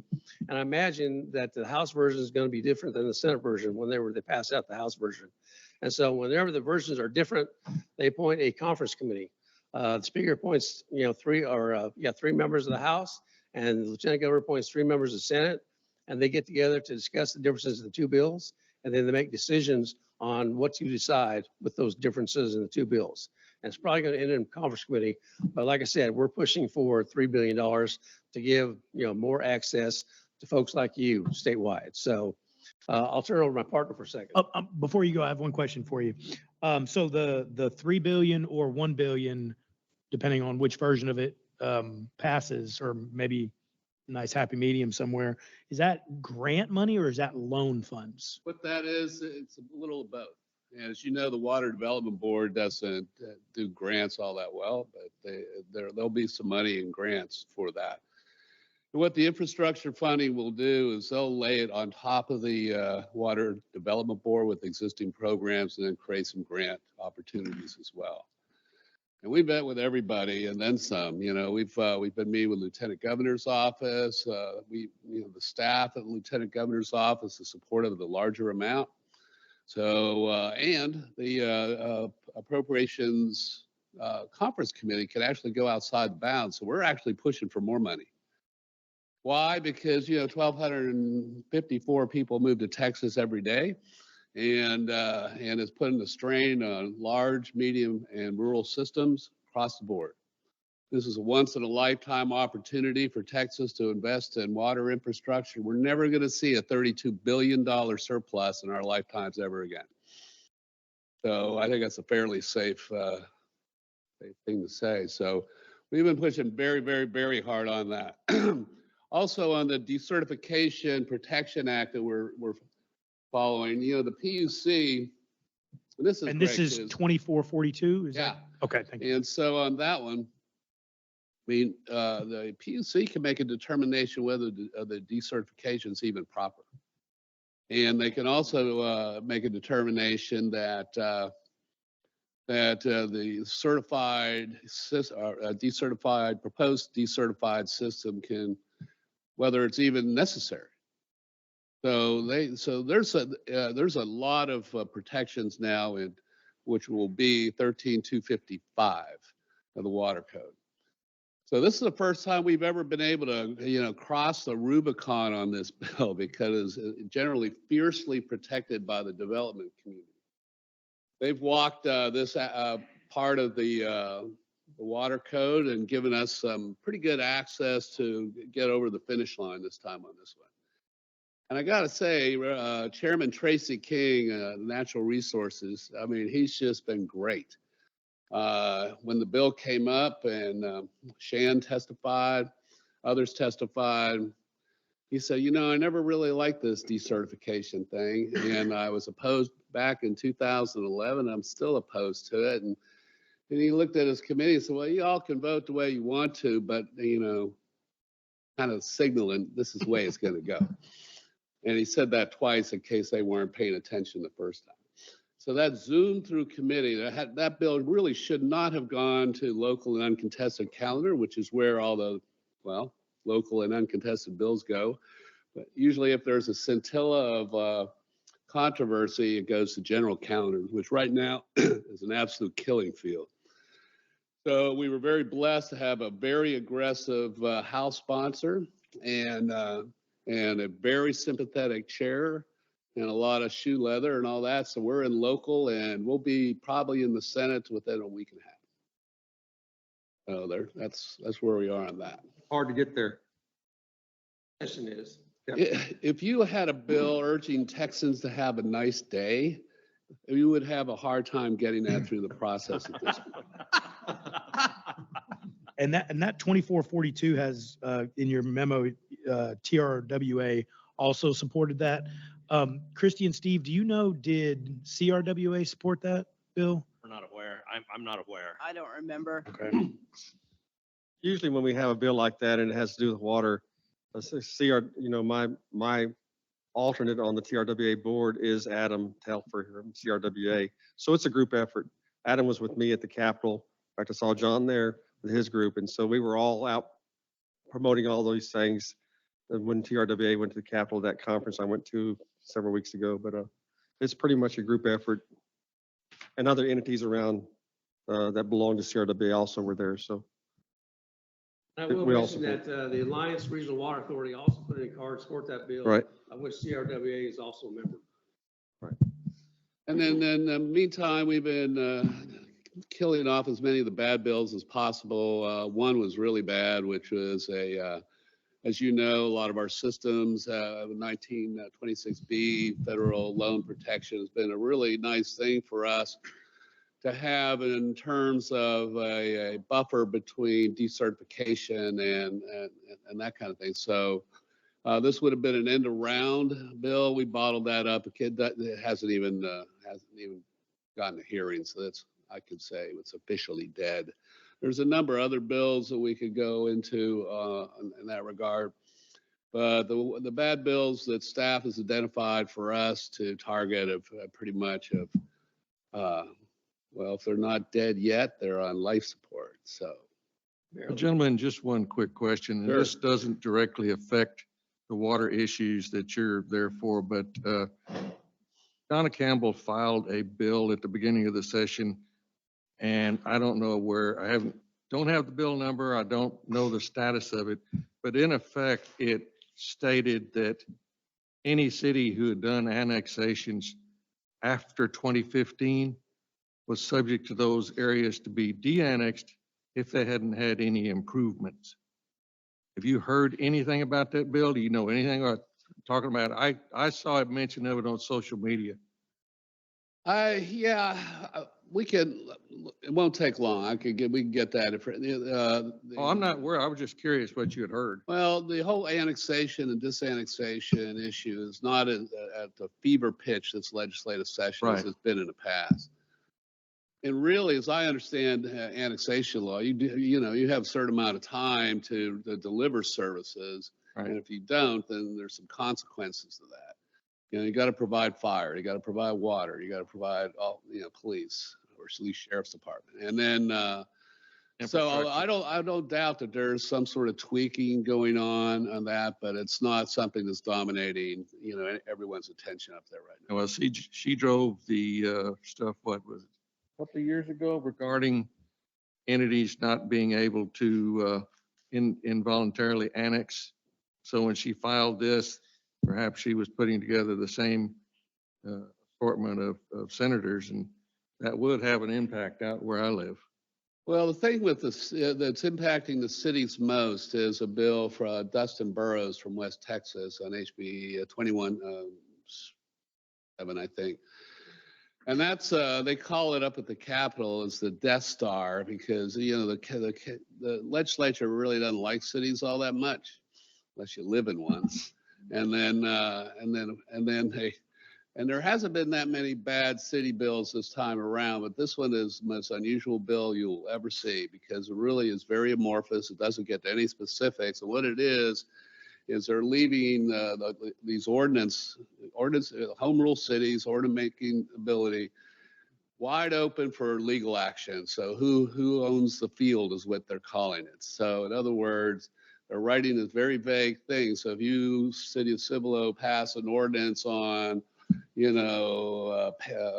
mandatory paid sick leave or something like that, that could be challenged in court. And so it's going to be like a free for all, make some lawyers rich and keep the attorney general pretty busy. But other than that, it's been fairly quiet on the city front. Okay. And I would be surprised if Donna Campbell's bill were to gain traction because TML, Texas Municipal League, will be All over it. opposed to that bill comprised of all the cities across Texas. So I would doubt very much that bill gets any traction. Okay. Thank you, gentlemen. That's it. Any other questions? All right. All right, Thank you thanks, very guys. much, gentlemen. Appreciate it. Appreciate your time. On to item G, presentation on Green Valley SUD safety meetings and processes. Mr. Cantu.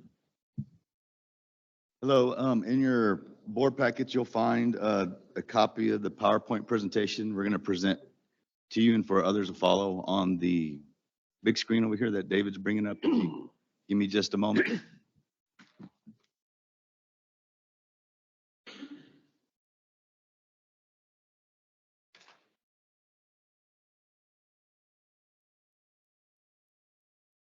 Thank you, David. So I'm about to present to you what Green Valley does in regards to our safety. We don't have it in policy yet, but it's what we do for our safety program currently. We started laying the foundation for our safety program last year. There is a method of the madness. You're going to see some slides out of our PowerPoint presentations that we use. We use a combination of videos provided by other entities like Texas Municipal League and whatnot. And part of this effort and initiation of this program is knowing that we're moving into a new facility.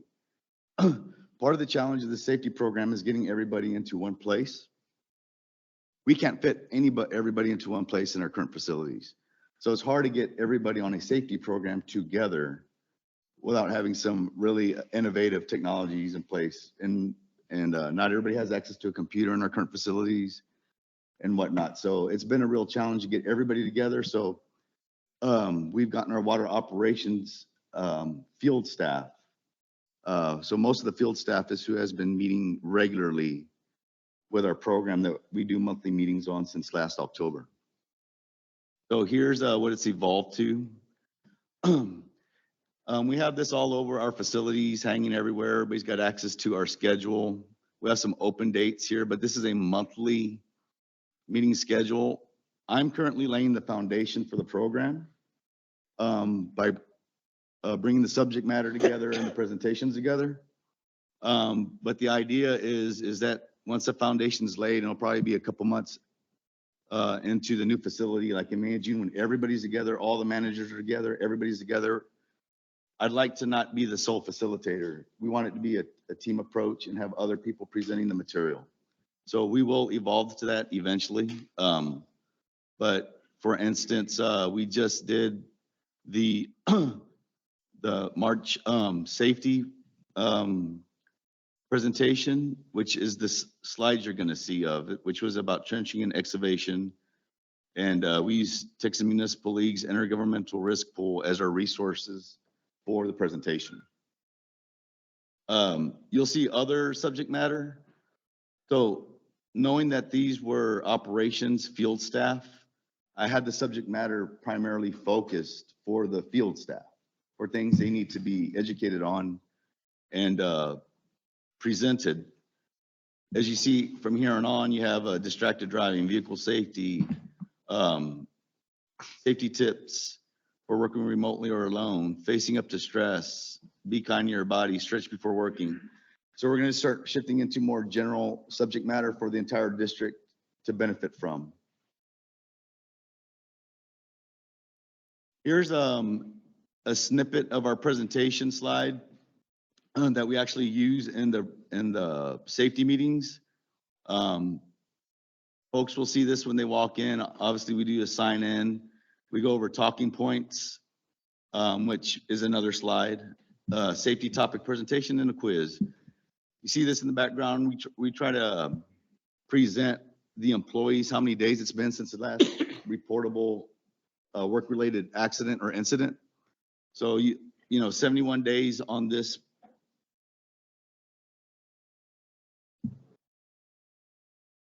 Pause for just a second while David gets this back online.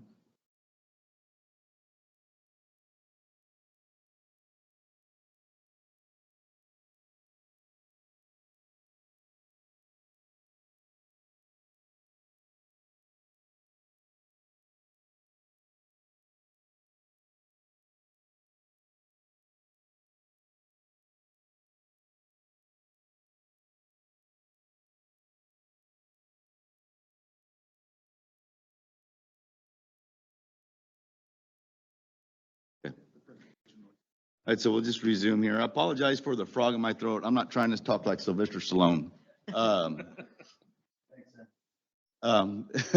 So yeah, let's go to the next slide here. We do a sign-in sheet. I just wanted you all to see that, again, there's a method to our madness. We're just not throwing stuff on the wall. We're actually got a program together. As you can see, there's, I think, 26 attendees on this one, and Ashlyn is in there. Here we go. Again, I told you all the talking points are on another slide. We'll talk about, I try to drive down, we haven't adopted it into policy yet, the actual purpose but it's something I've come up with just from experience that we may adopt it. We're probably going to revise it a little bit before we put it to policy, but you're going to see that in the following slide. We talk about work-related accidents and injuries, and we talk about close calls, and we try to make all this very inclusive. I heard y'all question Pam about gift cards previously on budget item stuff. We have gift cards that we give out for participation, little $10 gift cards that Pat's been kind enough to allow us to use as motives for participation into the meeting. And it really wakes up the crowd when you hand out a $10 gift card to Starbucks or something. You know, it really helps. Safety purpose, again, this is not policy yet. It's just something that I try to put together, you know, provide an effective workplace culture which strives for an injury-free work environment. Workplace hazards for all job functions and best safety practices shall be provided through regular training, leadership, and teamwork. So it's kind of a mission statement, if you will, of what we're trying to do here, get everybody back home the way they came to work. This here is a snippet of our record keeping. So if I go to the next slide right here, you can see here, there's 32 members. Almost all the employees are in, everything's managed through Teams. So Teams has its own, we have our own group called GVSD Safety and Teams that all the employees are members of. So they can access all the information because we save all the presentations and all the material used for the presentations into those folders so they can go back and look. We have them take quizzes. So, you know, they can go back and look at the quiz. So it is all filed and saved and indexed. Here you can see 2023 monthly. In that folder, you'll see each month and all the content from each month is in each folder, including sign-in sheets.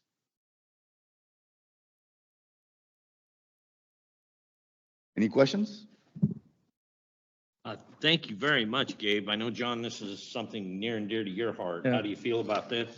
I mean, it's a start, you know, I'm glad that we're making a foundation and then growing off of it. I appreciate your hard work. I can see that you're the main guy right now. And I do think we need to get at least some, obviously you have the formalized monthly structure to it. But we got to get everybody's buy-in, you know, I mean, gift cards, you know, little things like that, but the whole purpose is so that they know we care that they go home safely, right, every day. And I mean, office people too, you know, it's just not just the yard guys and the field guys. But I would just like to know a little bit more as you guys keep growing. So not a monthly kind of update, but you know, quarterly or whatever, just to kind of recap, what have you done? What are you changing? Kind of notification. I don't know if Pat wanted to include that in his operational reports. Just so I can say, hey, here's what we covered this month. No injuries, no reportables, stuff like that. Just so that we can have that peace of mind saying, okay, there was nothing significant that happened. So, but thank you though. And Thank I you, have, John.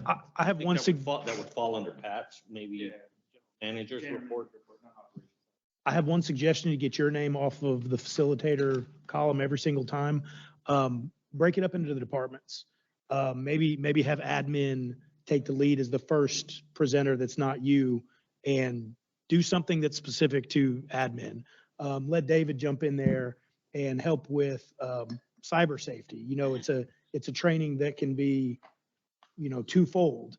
The different field departments, you know, if they use saws, go through the different type of saws. I don't know if all the office staff understands, you know, hand saw safety, excavation safety. There's different departments that can talk about but might not know in detail.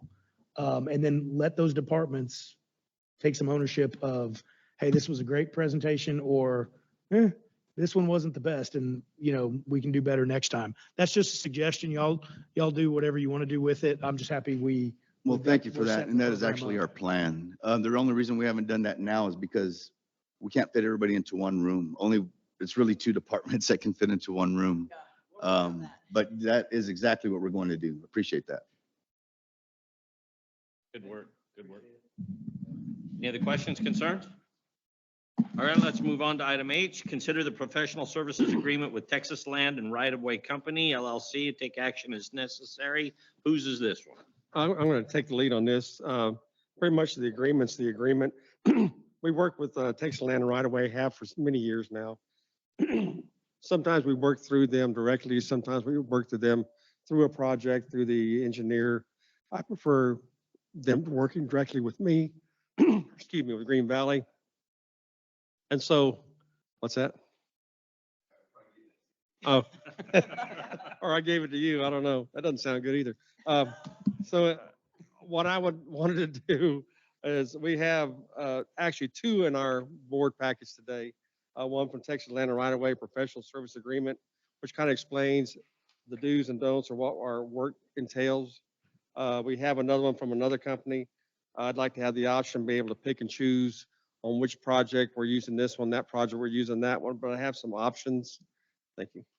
To move forward with our right-of-way acquisition. I will say Texas Land and Right-of-Way does a great job for us. HRM would be new to Green Valley. We used HRM many years ago here at CRWA, so we're familiar with them. We understand the son of that gentleman that started that company is now taking it over. They've done some work for some of our other consultants in the past. Both groups are top-notch people. Brud does a great job for us after the easement is acquired, and pretty much he puts out a lot of fires for us, and has always done a great job for us. So for your consideration today is I'd like approval on both item H and I to be able to utilize as consultants for right-of-way acquisition, easement acquisition, and those type of things.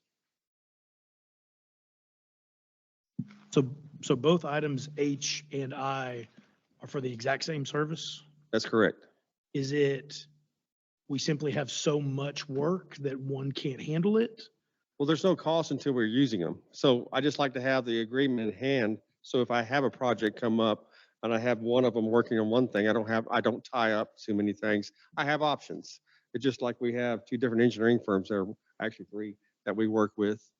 You have options to move that work this place or that place. There's no monthly stipend or anything that costs us unless they're working for us. And then on item H, do we have an existing agreement in place, or is this also tidying up some paperwork that we? This would be our agreement, our new Do we agreement. have an existing agreement in place? They've expired. Okay.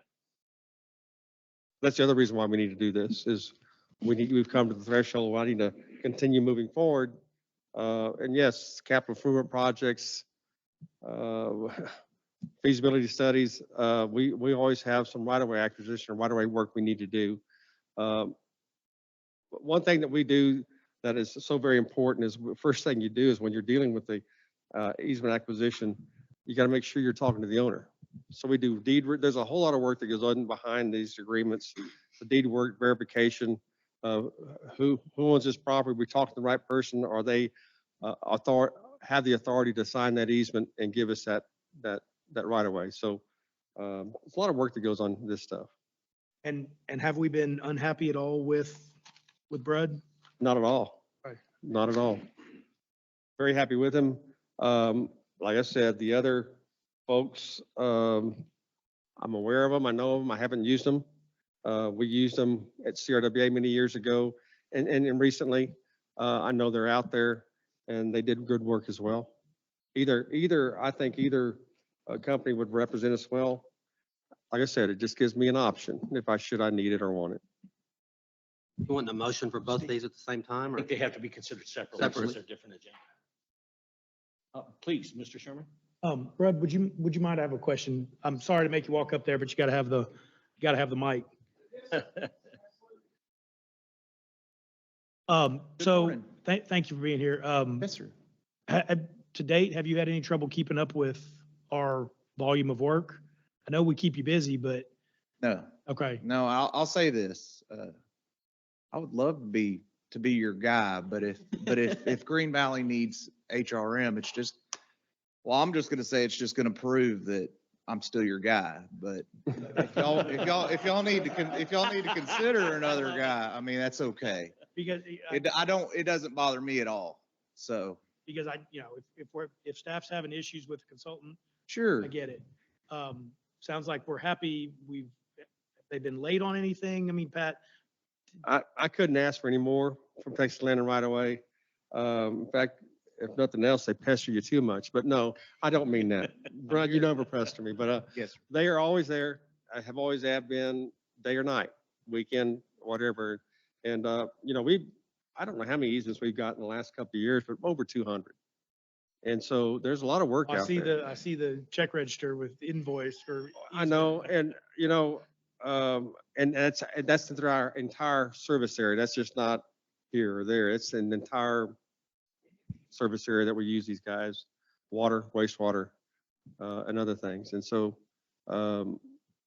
this is something we don't have in-house. We don't have the ability in-house to do this, so we have to go to consultants. For us to do this in-house, we need a team of 3 or 4 people. And so it's better for us to hire that consultant. This is their forte. This is what they're educated to do, and they have the qualifications to make sure it's correct. In light of that, Mr. Chair, Mr. President, I'd like to make a motion Hold to, on, I got a real quick question. okay, sorry. then raise the point. How is this determined as far as do we publish it for request of services, or is it just we reach out to them and just see if they're wanting to partake? I didn't advertise it. I didn't go out for RFQs or any of that. This is sole source work. Okay. I don't think I'm required to do that. I didn't know if we did need to do that or not. I just wanted to make sure I understand the process. So. But that's what I did. Are you good? All right. Okay, well, I'll go forward with the Any other motion. questions, discussion? All right, Mr. Robertson? I'd like to make a motion to approve the professional services agreement with Texas Land and Right of Way Company, LLC. Second. All those in favor? Aye. Opposed? Okay. Item A passes. Then item I. Oh, I was just gonna say on behalf of Oh. Texas Land, we appreciate the work from Green Valley guys and We anything. know how hard you work. so we Anything want y'all you to need know from how me, much I'm we always here appreciate for you. you. Thank you. Thank you. Thank you. Bring your horses next time. I will say there was an incident one time, Brud had to bring his horse because we had a Valle Verde on the loose out there. And it was quite yes. Glad he's a cowboy. All right, item I, consider professional services agreement with HRM Land Acquisition Solution LLC. And I'm going to jump in. John jumped on my point. I was unaware that we had issued for an RFQ. And if we haven't, I think we need to. We can't just hire someone that we know or know of, Yep. sole source. My understanding is I'm not, because this is so specific work, I don't have to go out for RFQs for this type of work. And so that's why I didn't. Because it's extra time, extra money to do all those things and review and all that stuff. So that's And why we're it was not advertised that authorizing way. a dollar amount since this is contracted work. It's contracted work and it varies between easements, You may spend this many hours, you may spend this many different hours, and it's just hard to pin down, this contract's worth this much money. It's the job, it's the work that's being So performed. the only thing we're authorizing is the use of that particular organization for a particular project. That's correct. So explain to me the difference between a land agent and, say, an engineer or an attorney. Well, first off, the attorney is your attorney, and your engineer is engineering projects, where the right-of-way agents out there is talking to property owners, research and deed work, observing survey. I'm not a right-of-way agent, so I can't tell you what all they do, but they do quite a few things. But that's not your engineers. Your engineers are expertise is somewhere else.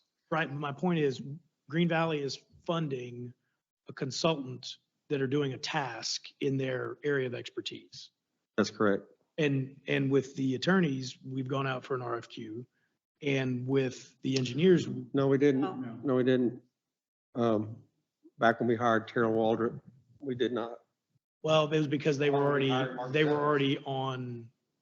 doing work for us. They were already employed by us. Actually, Mark Seppa was the former attorney for many, many years. And when we switched from him to Terry Walter, we didn't go out for RFQs. Right, so, I don't- but it had already been subbed out to us. Well, my understanding, it's not required for that type of service. It can be, but it's not required. My understanding. What doesn't need to be complicated? Well, if it's I just want to make sure legally we're required. following within the We legal are. laws. All of this is governed by the Professional Services Act, which is Section 252 of the Texas Local Government Code.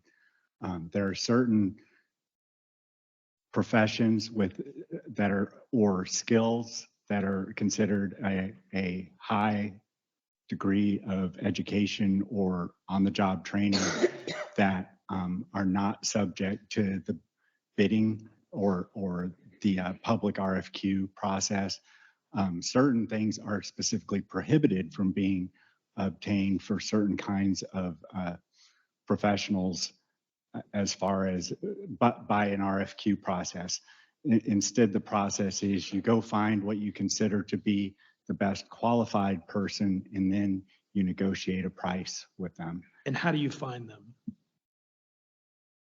Same way you'd find anybody. That's, Same way you find someone to, remodel your house. so I think the point that we've discovered here is that we are following the law.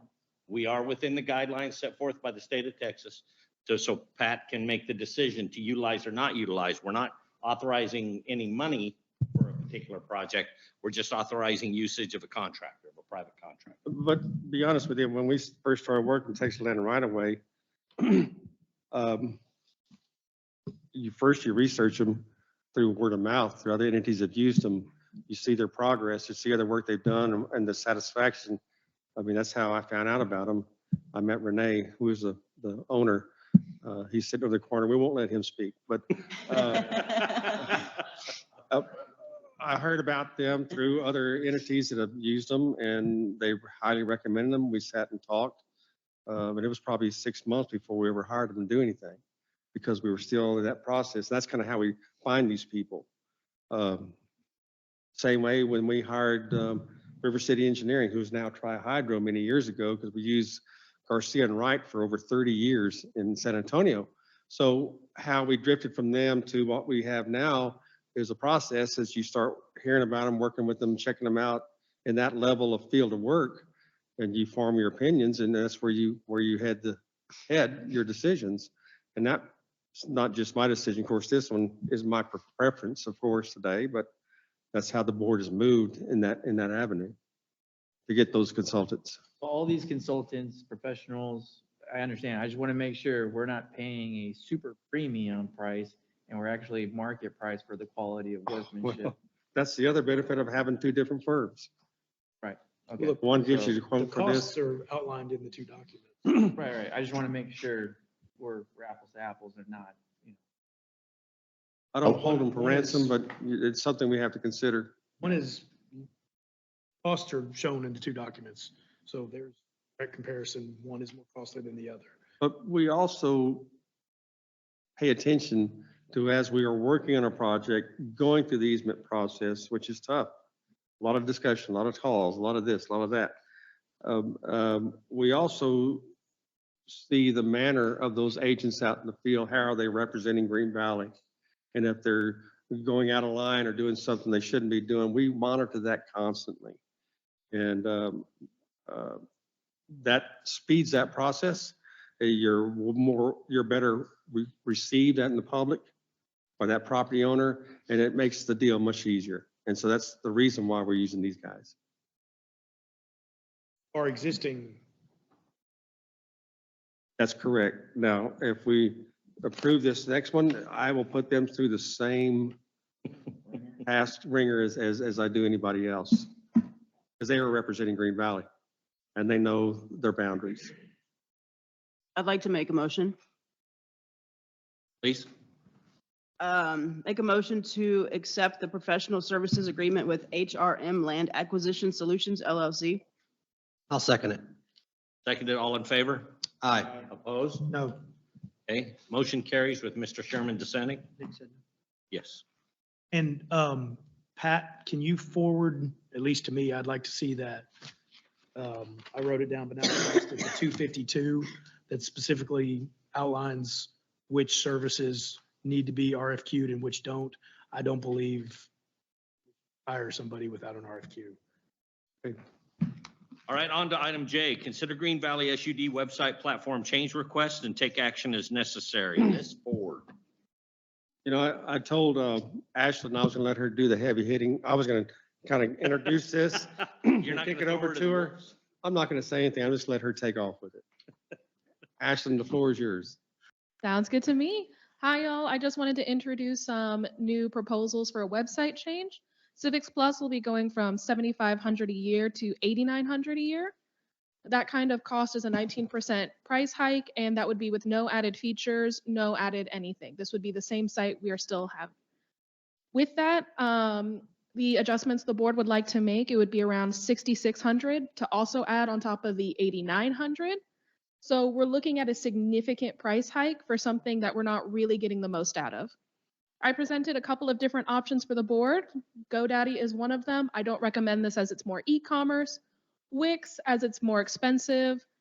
Right now, I would recommend WordPress. WordPress is a website hosting platform that hosts 42% of all websites on the internet currently. So the chances you've used a WordPress site is pretty high. This site for $25 a month and $19 annually for a domain would mean that we are looking at a fully fledged website that we can design, create, and create archive to increase our transparency for our organization. With this as well, we'd have the option for plugins. So we could do stuff like a live chat option. We could do other type things like that with our plugins. And I understand that we are switching from a platform for the second time.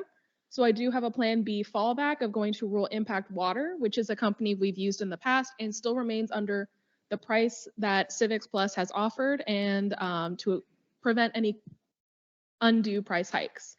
Are there any questions? Yes. Go for it. In this, it said there's setup costs. What are the approximate setup costs? The setup cost would be $13,500, and that'd be a one-to-one transfer. So you're looking at them transferring all our data, all our graphics, every single thing. This is a one-time fee that will never be installed again. That's 13,500? Yes. Every I know. Every new website, and you cited GoDaddy and Wix, they do that for free. They will Actually, they do charge a fee still because Civics Plus is not the same organization that Wix and GoDaddy are. So basically with their platform, they've made it so that you can't do a one-to-one transfer for free. So like if we had a Wix site and went to WordPress, it would be free. It's because we have Civics Plus. They don't have the same back-end capabilities that those websites have to do a one-to-one transfer for free. $13,000, and it goes to $25 a month. However, I'm assuming there's no bandwidth included with that. So if we have our videos of our meetings and such, There is. So that would be 200 gigabytes for reference. That's about 20,510 megabyte PDFs. And we already do external links through our website, so that doesn't take up any data storage. And I have questions about hosting. It's not specifically designed or clarified in here. Are they charging for hosting? Are they hosting? They are charging for hosting. So we are using, Than the $300. no, that would be $25 for hosting and for the website. We're using WordPress.com as opposed to WordPress.org. The difference is WordPress.com does hosting for you. WordPress.org is just the website, and you'd have to go through a second party like Bluehosting to go ahead and get that. I do like that it got stuck on that. Really? Uh-huh. Just wanted your moment, did you? So I'm trying Yeah. to follow along. So I'm trying to understand the numbers of what you're saying. Absolutely. Thank you. Well, and two, let's clarify. This is a cost. It's going to take us, I'm all with you. We need to get off the Civics Plus. I've never liked their website platform. I make a comment? Ashton, we talked about what led us to here. Why did we decide to do this? And I think, gosh, for quite some time now, just posting our agendas is difficult. In fact, months ago, if you remember, was it posted, wasn't posted? Is it posted now? Was it not? We couldn't get the board meeting on it. We did, we couldn't. And it's not so much that we don't have ability on our end. We were doing the things we were supposed to do, and it was, we weren't getting the support from Civic Plus.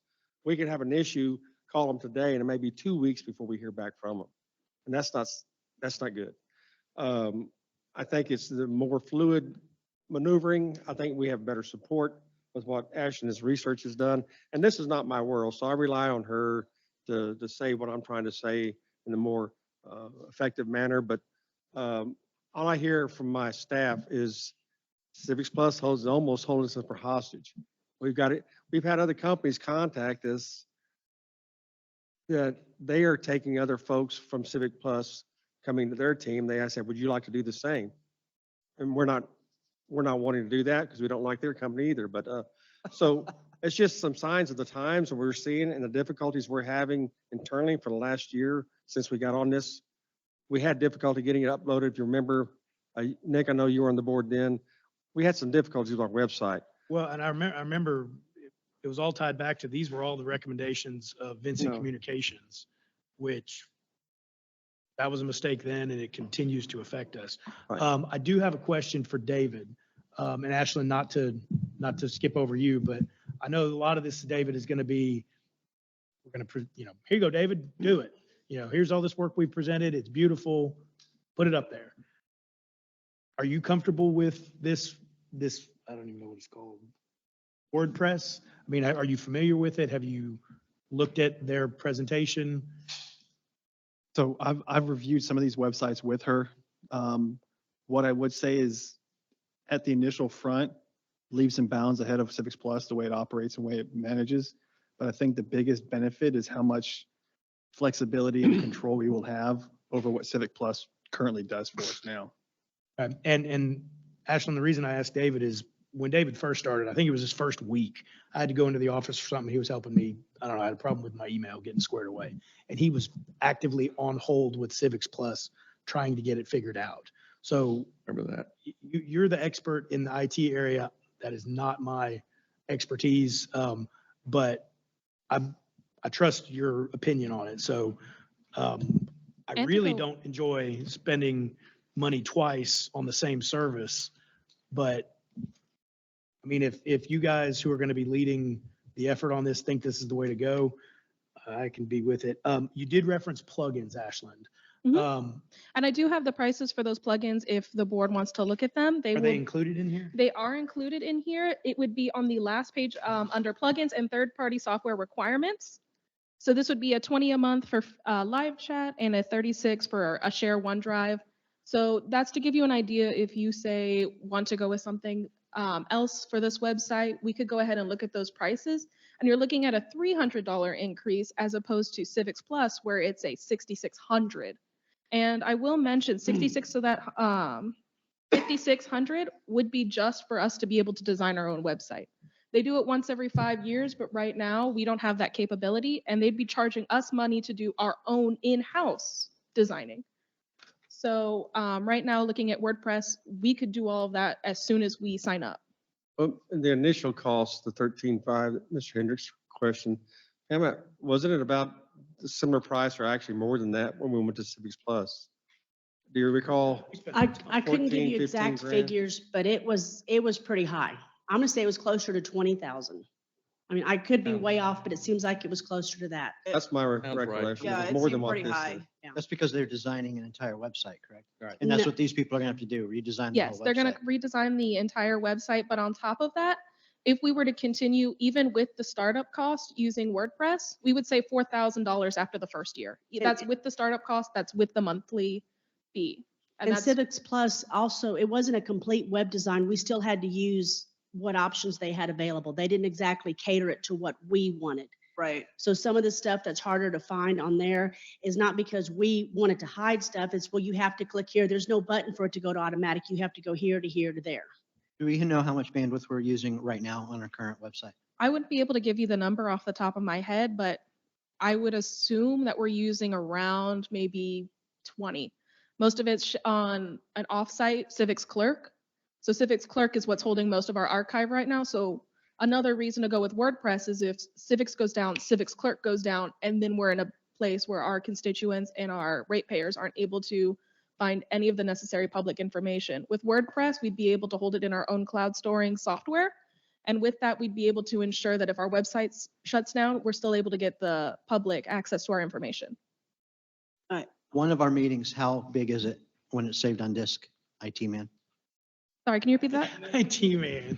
I was staring right at him and I just drew a blank and I was like, This is a military branch. So you're referring to one of our video recordings, correct? just one of our video recordings, If I can remember correctly, it's about 2 to 3 gigs. 2 or 3 gigs. Okay, so if we have 10 ratepayers that want to watch this in the entirety, we have hit 20 to 30 gigs already off of one meeting. And this is showing a 200 gig. So every time anybody clicks on it, it's going to be a little bit, which is why I want to know how much it is and where these videos are being stored. Because running my own, I run 3 of my own personal websites, and the content isn't exactly what gets you. It's the video. If you have a video or audio, that is where your bandwidth is going to be drunk. And when I see a $25 a month web server, that screams that there's going to be bandwidth issues.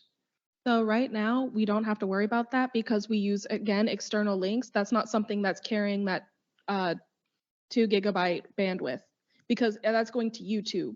So that would be YouTube storage as opposed to our own. And YouTube, to my knowledge, does have an unlimited storage. Yeah, so we're linked it straight to YouTube is how we're doing it now.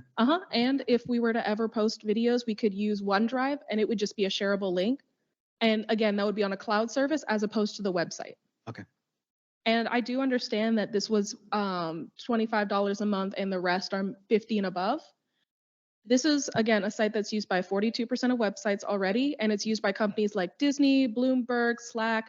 They do have verified and qualified vendors that use their site for web hosting and web design. And we'll be able to do bill pay, SSL through this, I assume? Yes, through our current website, we also do a link to pay. So they're just pressing a button and it's taking them somewhere else. And since it's not on our own site, we don't have to worry, like the $45 a month plan covers e-commerce.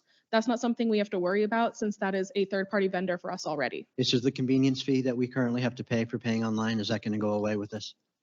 No, because that would be run through their site, not through, like Civics Plus isn't charging us. That would be the website hosting. We don't charge a convenience fee. That's the credit. Yeah, that's what I was hoping, is that a new server wouldn't be Virtual charging banking that. fees, yeah. Yeah, I understand most now they charge a percentage to use a credit card. However, if you used your bank account and routing number, generally there shouldn't be an extra charge. But my understanding is there is still a charge. with That would this. be more of a billing question than a website question, because again, it's a third party. There's nothing I can do on the website side to change that. So we're going to keep using the same company for bill pay. Currently, I know there is a plan to switch to NISC. Okay, because they do their own. We can do their own through there, but I think that might be another package. I don't know what the cost would be versus what we have versus what they have available, what WordPress has available already on their system integrated. So that might be cheaper. I don't know about that, so. Mr. President, too, I'd like to include, my wife and I did a deep dive on this contractual information. There's a lot of unclear specifications in this contract that I have a lot of problems with. Even somewhere, and I was looking back, I can't find it right now.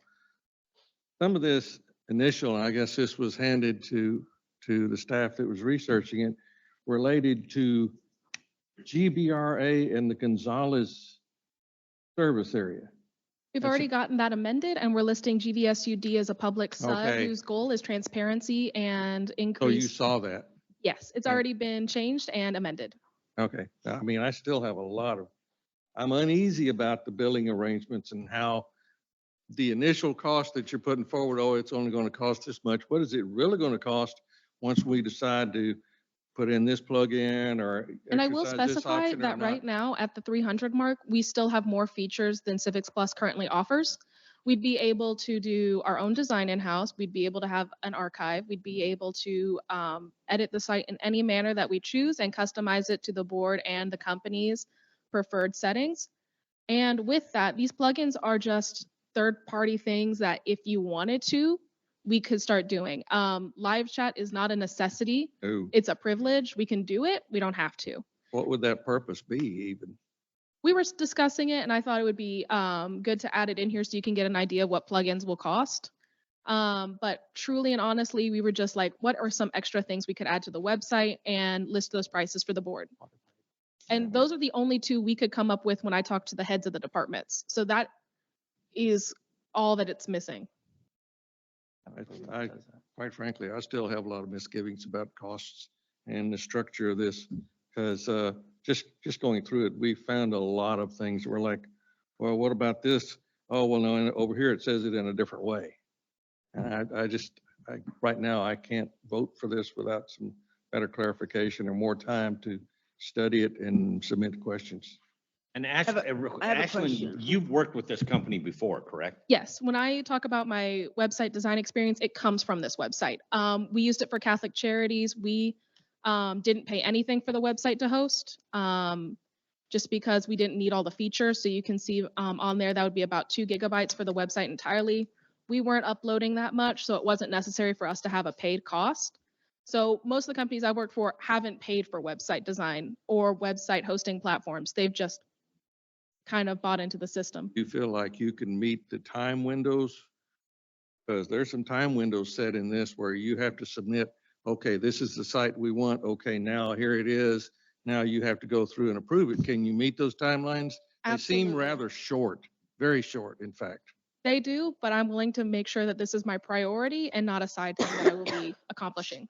So what is the time frame? Let's say we approve this today. What are It'll we be looking 8 to like? 10 weeks. So for reference, that would finish out July 3rd with the latest date. That would be the 10 weeks. All right, and then the overall savings? What's The that overall number? savings after 1 year will be $4,000. Let's say we don't like Wix and we decide to go to rural impact. Even with all those incurred costs, we'd still be saving $2,500.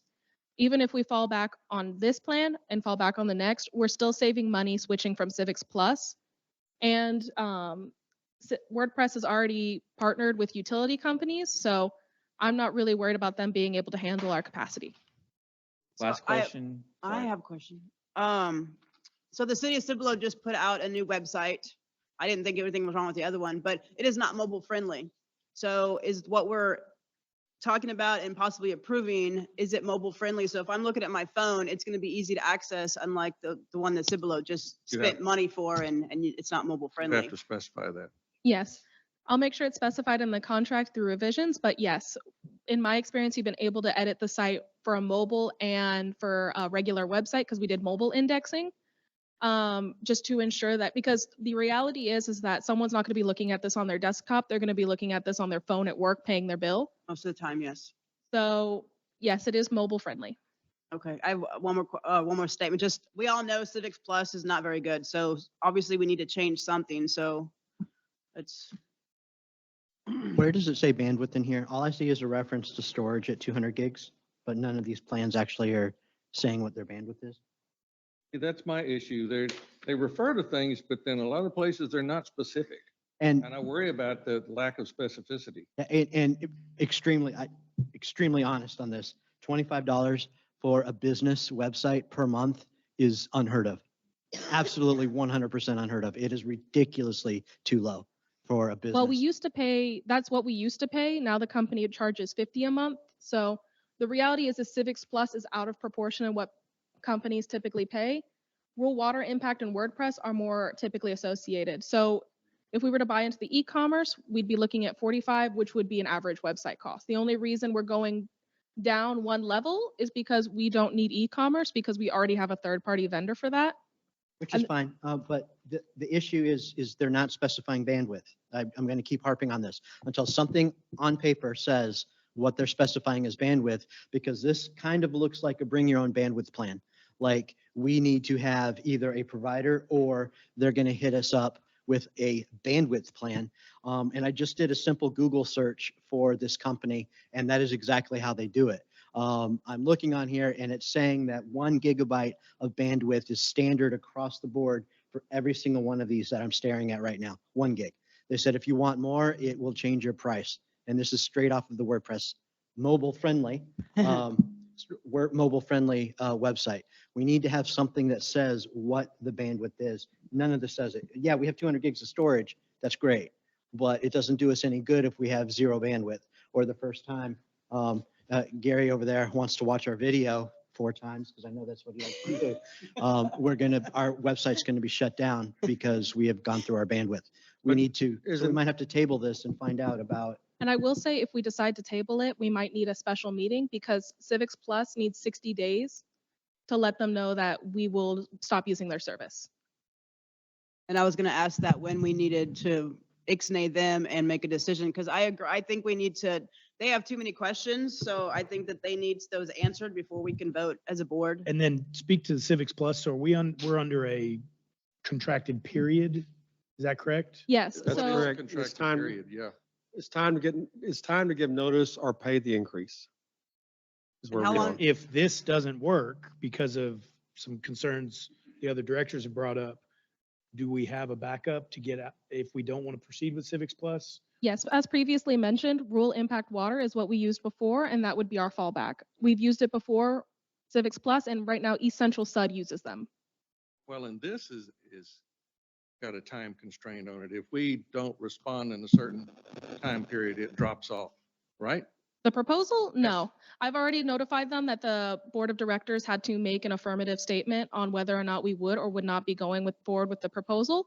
And they were understanding, saying that they worked with board of directors before, and they understand that meetings have to be required in order for these prices to go into effect. So, I'm just going by what I'm seeing written down because that's what counts. Okay. so with Civic Plus, you said we have 60 days to decide. 60 days. So if we were to give them 60 days notice for reference, that would be ending July 21st. Okay, so if we gave them notice now, we don't have to pay, and then we can make a decision in the next, like you said, have a special meeting or, Yes, but I will say that limits the time to do the website transfer. Okay. We only have until approximately May the 12th. Make right. There again, if watching a video through our website, didn't you just say that they actually go to the YouTube site? Yeah, so you'll see on our So- agendas that we have a link to YouTube as opposed to the YouTube video itself. It doesn't affect our bandwidth that way. No, it would affect YouTube's bandwidth, but Right, not ours. not ours. So do we believe we could get answers to the specific questions that have been raised Yes, and by the deadline when we would need to notify others? I believe so. Again, it will take 8 to 10 weeks, and Built by WordPress is the fastest company to do it. So if we were to move to a different company, I just want to forewarn that we might have to go with the Civics Plus option, the more time that we spend. If we sign with Civic Plus again, can we withdraw from there? Are we penalized? I mean, if we decide in a month later You'll that be, they still you'll be penalized. penalized? Okay. Unfortunately, we Contract were holder. only given this price hike a couple weeks ago. Yeah. If we had been given this earlier, I promise we would have brought this to the board earlier, but it was just the time frame we were given by Civics. We had to move quickly. Well, let me say the rest of the board. I am all on board with going to a different website. I'm sure WordPlus is great. All of my concerns was in the contractual costs and that they were nebulous. They weren't written clearly. And where you get right down to sign it and oh, well, if you want this, it's going to cost so much more.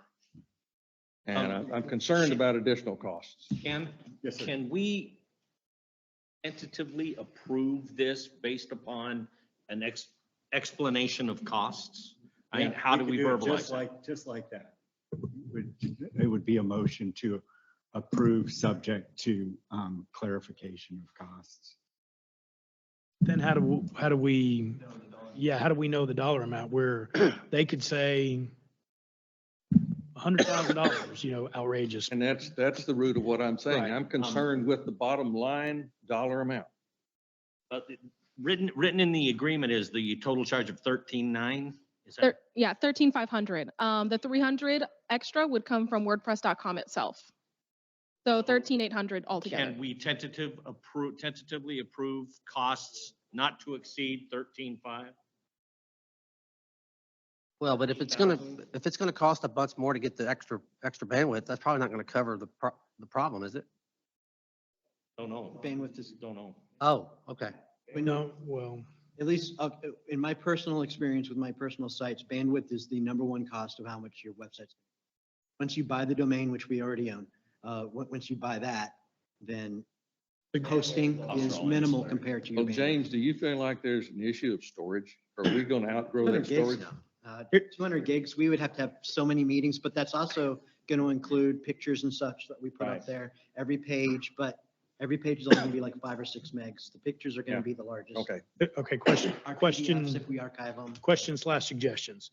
Can we put together, can someone give me a cost of what Civics Plus will cost us for a year if we don't give them the proper notice in 2 weeks? And, for a year. And then, I thought that was in the presentation. It- she just Yeah, did the that. 8,900 figure, that's for a year. That is them for a year. so we're going to spend more than that just to transfer to something else? Yes. They And put together again, a website that works. But Works, to yeah. that point. Right. And that's why I mentioned the 2-year window. What we saw is like, okay, we're in it for 89.71 if we do nothing. Initially, for the first 2 years, counting in the 13.5 to develop the website, we're going to be in it a little bit more, but at the end of that, it'll be much cheaper and we'll come out with a much better functioning website. Dan, can I craft a motion to tentatively approve the transfer with Mr. Robertson and Mr. Hendricks being given the answers to their questions, and as long as they're happy with it and it's the best deal moving forward? Is it, you see what I'm saying? I want to get them Turning over the decision-making to correct that with their approval outside of the meeting, you two have the most expertise in this area. It's clear. And you two have had the questions that are wise. And if staff can get those answers, you're happy with it via email, you're happy with it via email. You see what I'm saying? How do I craft a motion to do all that? Yeah. Yeah.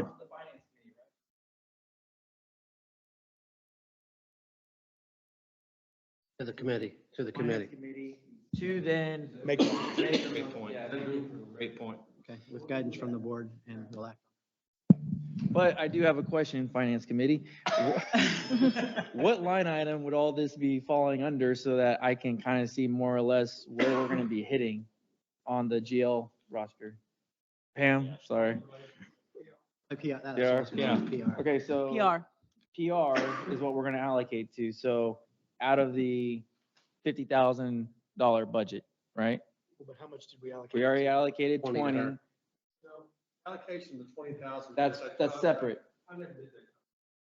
Okay, so you never did that one? No. Okay, so that 20 is now out the Sorry. window, so now it opens up Yeah, the ability. our deal on the 20,000 was this, we had just hired Ashland. Let's see how we're going. We're going to go We're going good. possibly the other contractor. We felt we needed to, we haven't needed to. Good. So All right, I'm okay with it. So then, Shan, again, can we authorize the committee to make the final decision? Yes, what I would do would be offer a motion to approve the contract subject to review and approval by the Finance Committee of the final terms and conditions. Don't move. I like what he said. What he said. I don't know if I Somebody like to make an effort? Ditto. Yeah. Say ditto. Ditto. Yeah, so I would make a motion to approve that the board authorizes the approval at the Finance Committee's discretion upon all their questions and answers being satisfied in good faith to the board. So, there. Second. Motion made and seconded. All those in favor? Aye. Opposed? Motion carries. Thank you, Ashland. Appreciate that. I know that's a big task. and Yeah. Even Thank you. larger And let once me you say make the too, transition. this is nothing personal. This is a great presentation. I just have a lot of financial questions about it. Now, Finance Committee, you do understand the clock is running, so you have to meet soon.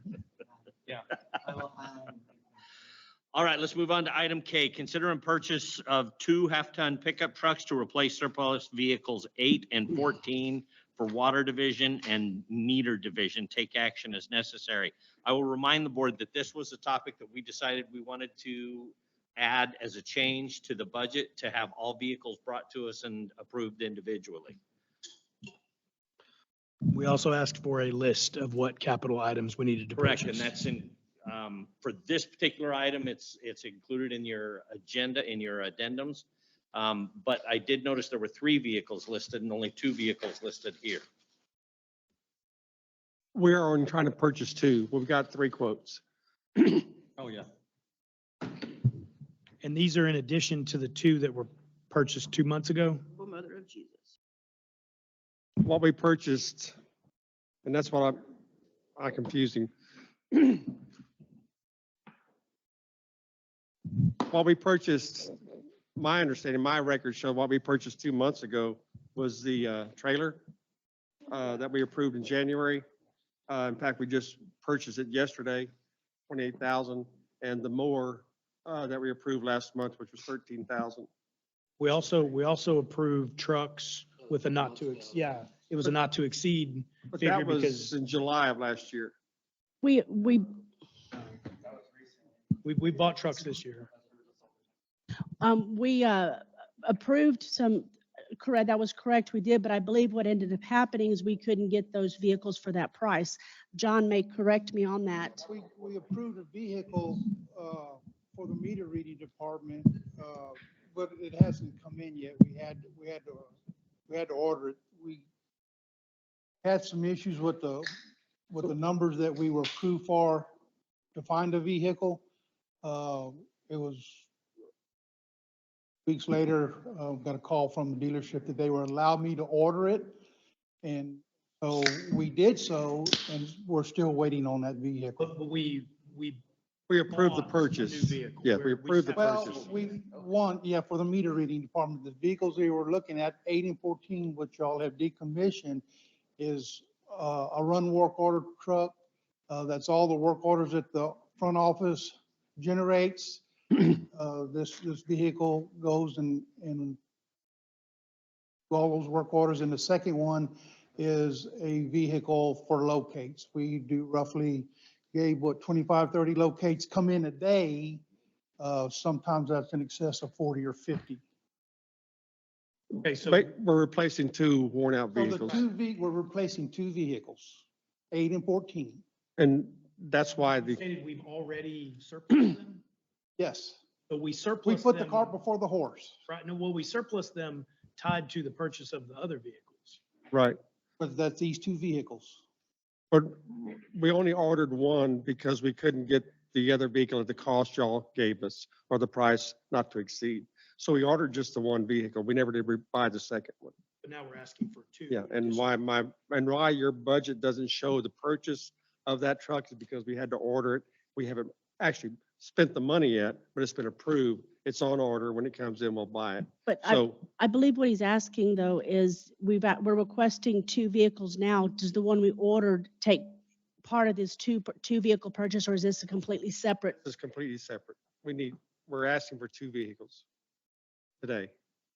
We only bought 1 during the last time. We that you purchased approved 1. 2. So technically 1's missing out of the equation now.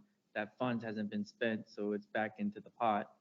And dealt with now the 2, so technically we're only adding 1. So I guess at the end of the day, if we had received the one we ordered and we have approval of these today, that'd be 3 pickups we purchased this fiscal year. So that, Is that answer? I think so, yes. But to the total amount though, 1 trailer. we only bought 1 trailer. We never brought the other trailer back to you yet.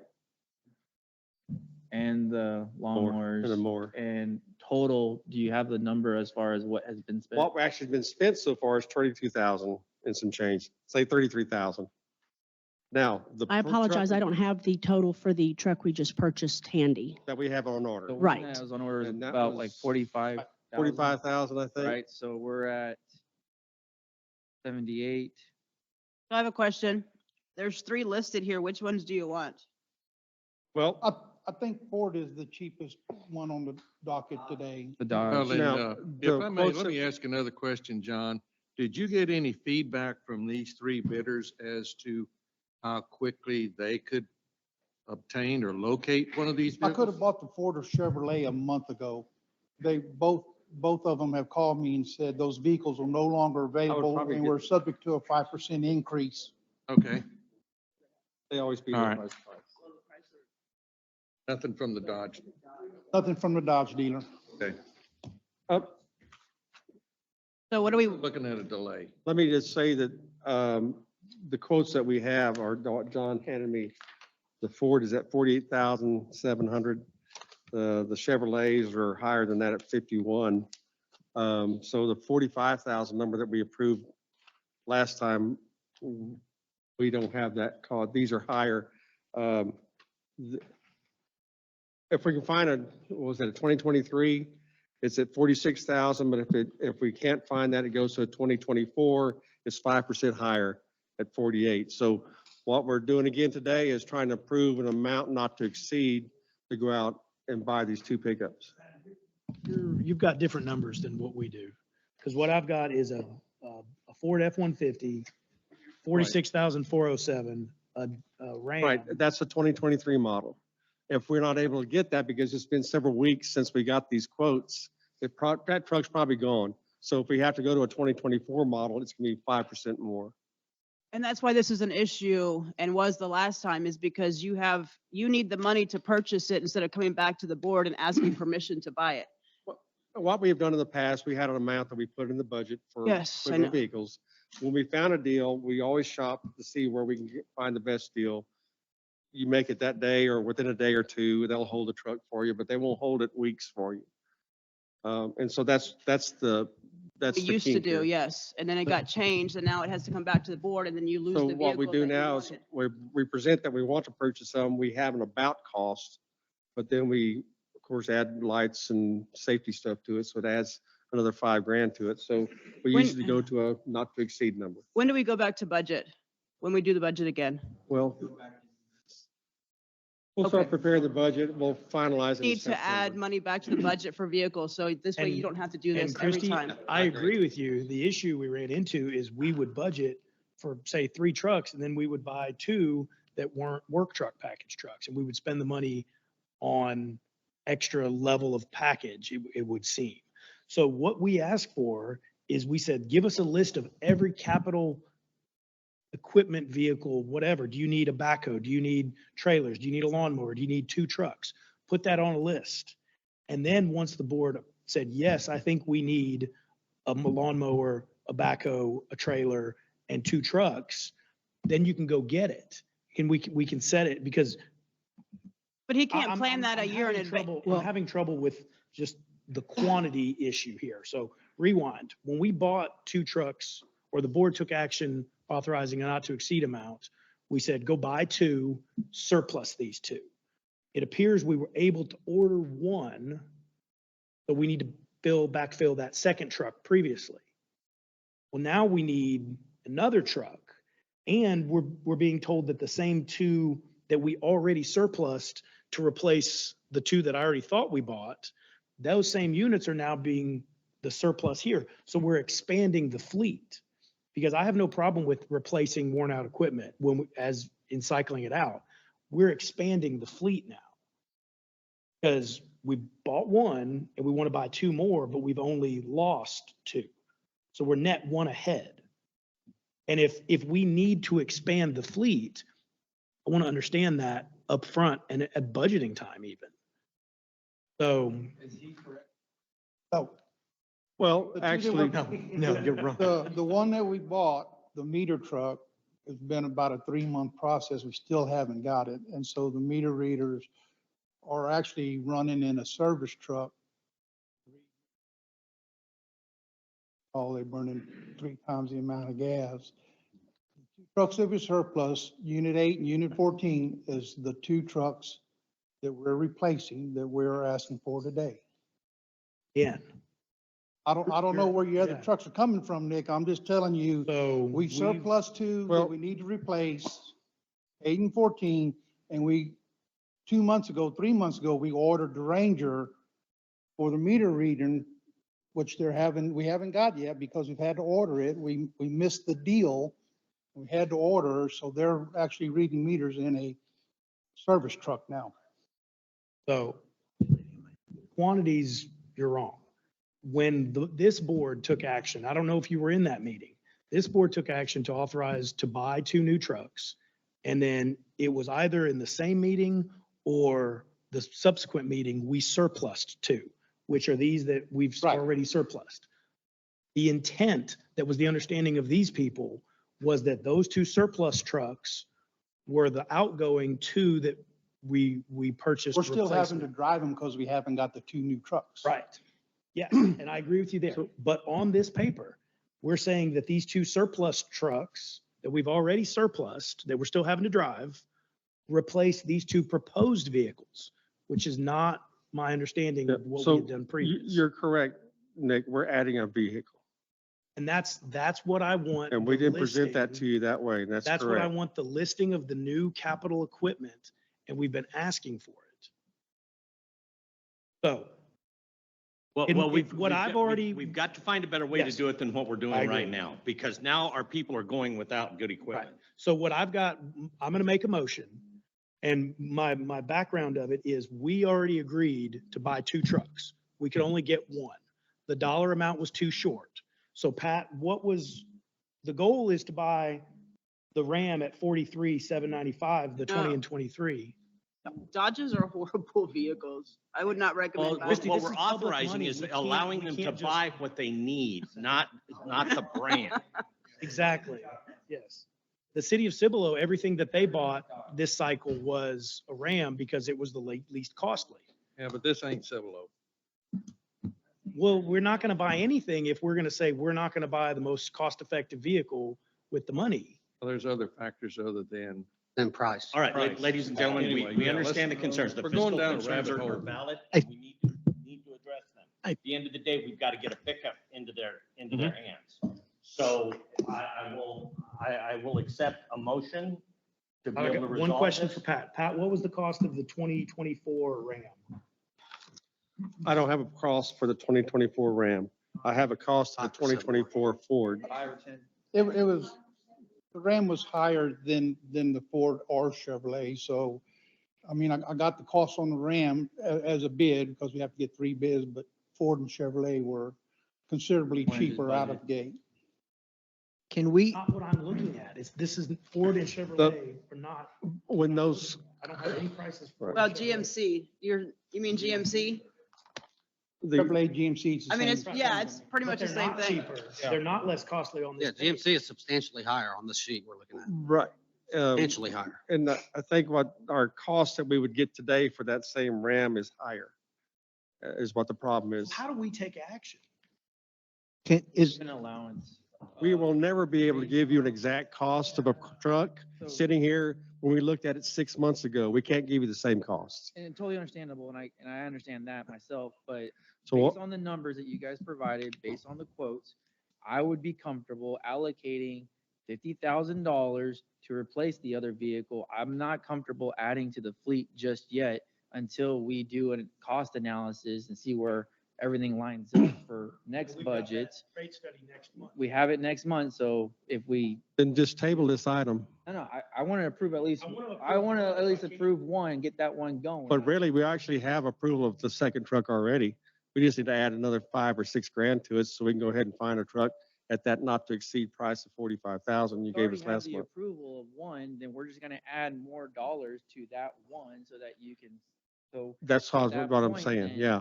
Then I Instead, make a motion that we approve 10,000 more additional dollars added That'll work. to the previous approved amount for that one vehicle, and which should then substantially get you another vehicle. Is that approved, or is that okay with Pat? That will work. John?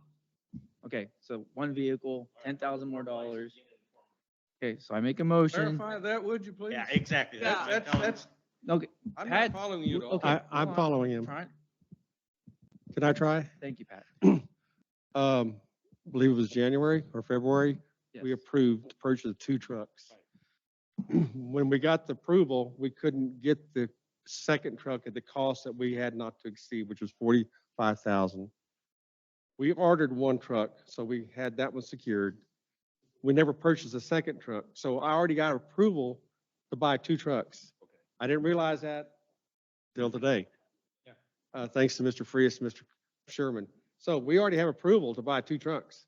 We just didn't buy the second one, but we know we can't buy that second truck now at the 45,000. So I'm asking for approval to add a little more money to the approval I already have How much? to purchase a second truck. $10,000 more dollars covers everything, so.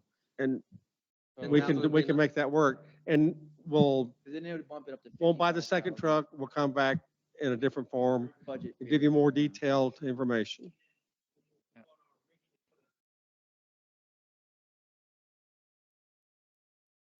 That's what I feel pretty sure it will. The rigging out, my question was the rigging out of the vehicle. If we add 10,000, does that get the vehicle bought and then equipped to, I feel sure we can do that.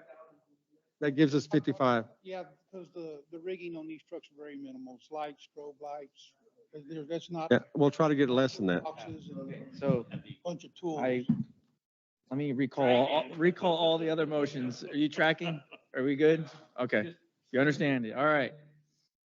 So I make a motion that we allocate 10,000 more dollars to the addition of the second purchase of the vehicle so that they can fulfill that obligation. You have to call out the vehicle or number 8 or 14. No, it's just into the the pot. new vehicle? Yeah, we've already approved the vehicle. We're gonna get new costs altogether. All right, I have a motion. Do I have a second? I'll second. All those in favor? Aye. Aye. Opposed? Motion carries. Thank you, Thank you, Bob. John. Thank you. Working through it. I wasn't following that initially. Sorry. All right, let's see if we can work through these next two and then turn it over to Mr. Rutherford. Item M, authorized resolution 2023-4B, appointing Green Valley SUD representative to the Canyon Regional Water Authority Board of Trustees. Take action as necessary. There are two positions, mine currently held by Ms. Miller. Ma'am? My term's not up till next year.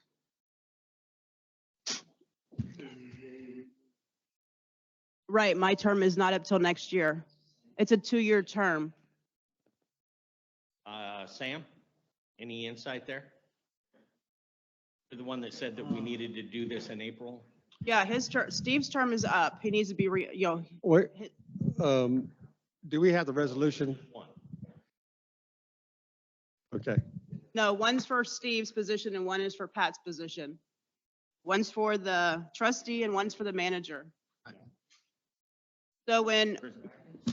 So Steve took over James Pogue's position when Pogue got removed from the board. And then I took over Jill's position and the term is 2 years. So item M is Pat's, item L is mine. Correct. Correct. Hold on. I'm not trying to add fuel to the fire. Oh, you're fine. I'm just trying to clarify that we have beaten this horse so many times and we keep coming back to this stupid horse to beat it again. The term of 2 years, the term of 2 years means absolutely nothing to this board. The term of 2 years means absolutely nothing to CRWA. That is not an arguing point in any way, shape, fathom, or form. It means nothing, and we've beaten this horse so many times Replacing over. somebody months and months over time. And that I can agree with, but I can't agree with saying that, and I'm just because you said it, I can't agree, and it's not right to say my term ends in 2 years. It doesn't.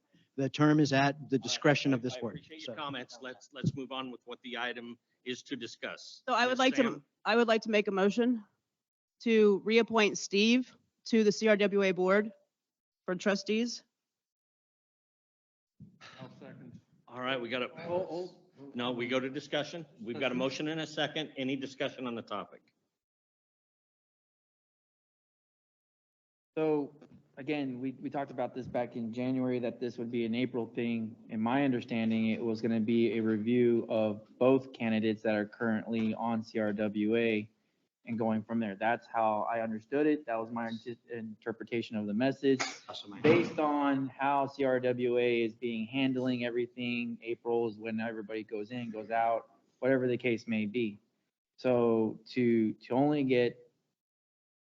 to be forced to do one person and not another, that's kind of, shocking, because I thought honestly it was gonna be both of them up for consideration and discussion amongst everybody else. So at what point now, because we have the managers one on here as well. You can also do both. That's the board's discretion, is to do both. But the way that the terms are on CRWA, even though, he said that they don't matter, they obviously do, because each person has like, he's 2023, I'm 2024. And then the other ones, like Springs Hill, they're same thing. One is 2023, one's 2024. So CRWA sets that up. So that's the only reason I'm saying that is because they do that. It's on their website. So, but you can still reappoint either, you can still do it. That's why I was looking for a clarification on CRWA. Is that correct? Please share. Any insight? Honestly, I haven't, I've read and reviewed the CRWA bylaws on this issue, but it's been a while and I didn't realize that that was an issue coming up. If it's the board's desire to appoint 2 members to the Board of Trustees at this meeting, the way the agenda is stated, doesn't prohibit that. So, All right, thank you. you bet. So let's just keep it clean then. Both we're here to vote on both positions, both appointee positions at CRWA. All right? But So- individually, I'm sorry? individually, I- each position. I already made the motion, yes. Yeah, she made the Individually. We motion. have a motion and Bobby a second second. on the table. Right. I'll accept a vote now for Steve Cooper. to Ellen, I remain- would just like to clarify too. Mr. Cooper is serving on an important committee right now that is dealing with some very weighty financial issues that we'll learn more about later on. And he has the history. He's been involved with it from early on. And I would hate to change that out and lose that knowledge while someone else gets up to speed. And the willingness to be on committees at CRWA is of my critical concern. Say that again? Hadn't missed a meeting. The willingness to be on committees at CRWA is of my critical concern.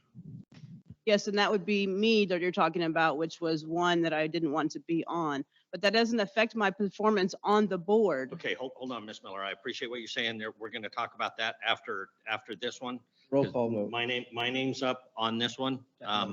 So roll call vote is fine with me. So we have a motion and a second. Any other discussion, comments on Steve Cooper as member of the Board of Trustees? All right, Mr. Robertson, Aye. Ms. Miller, Aye. Mr. Hendricks, Aye. Mr. Frias, Aye. Mr. Sherman. Aye. All right, motion carries. I remained on the Board of Trustees until next April. Who seconded it? I did, Bob did. Bob did.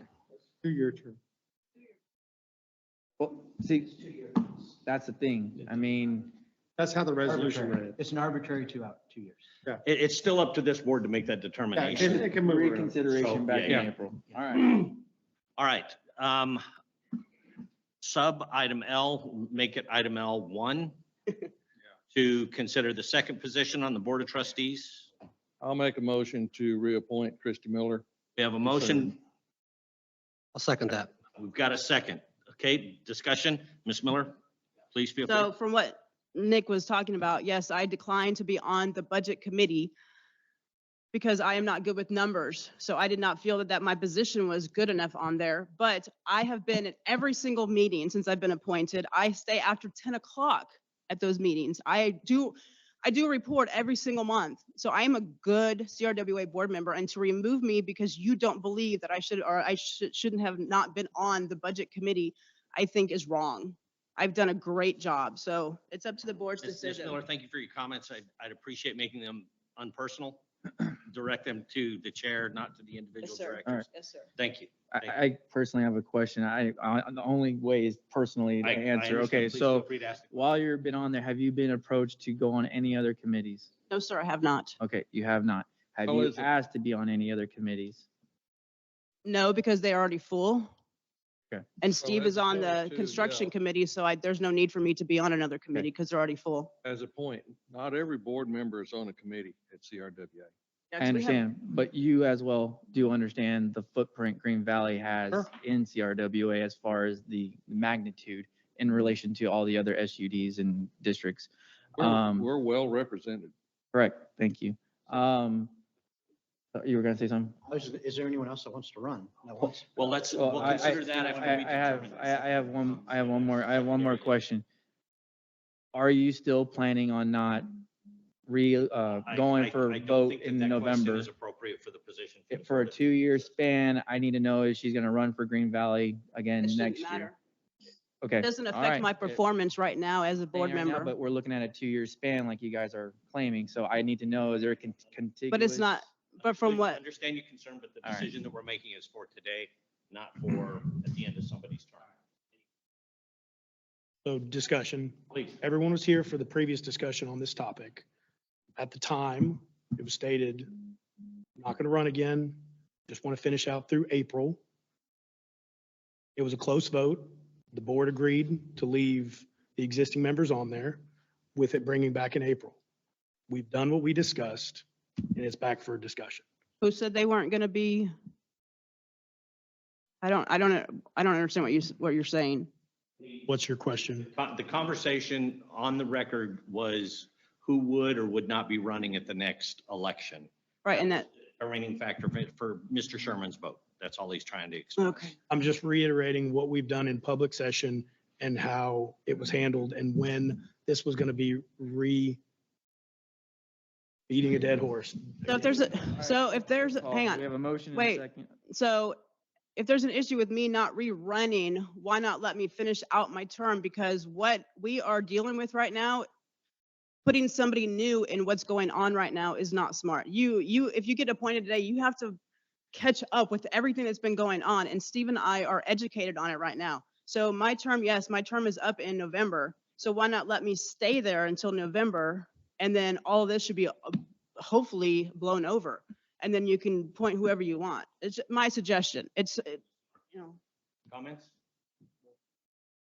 Comments? All right. Question is for the appointment of whom? Ms. Miller as the second position for CRWA Board of Trustees. Bob made it and All right, roll call vote. Mr. Robertson? Aye. Ms. Miller? Aye. Mr. Hendricks? nay. Nay. Mr. Frias? Chairman? Mr. King? Aye. We have a tie vote, so I am the determining factor, and based on Ms. Miller's experience on the board, I'm going to vote that she remain on the Board of Trustees. Moving on. Okay. Item M, authorized resolution 2023-4B, appointing GVSUD representative to the Canyon Regional Water Authority Board of Managers and take action as necessary. This is to re-elect Mr. Pat Allen to remain on the Board of Managers, correct? That's up to the board. Yep. All right, I'll entertain a motion. I make a motion to approve Pat Allen to serve as our Board of Managers representative for CRWA. I have a motion.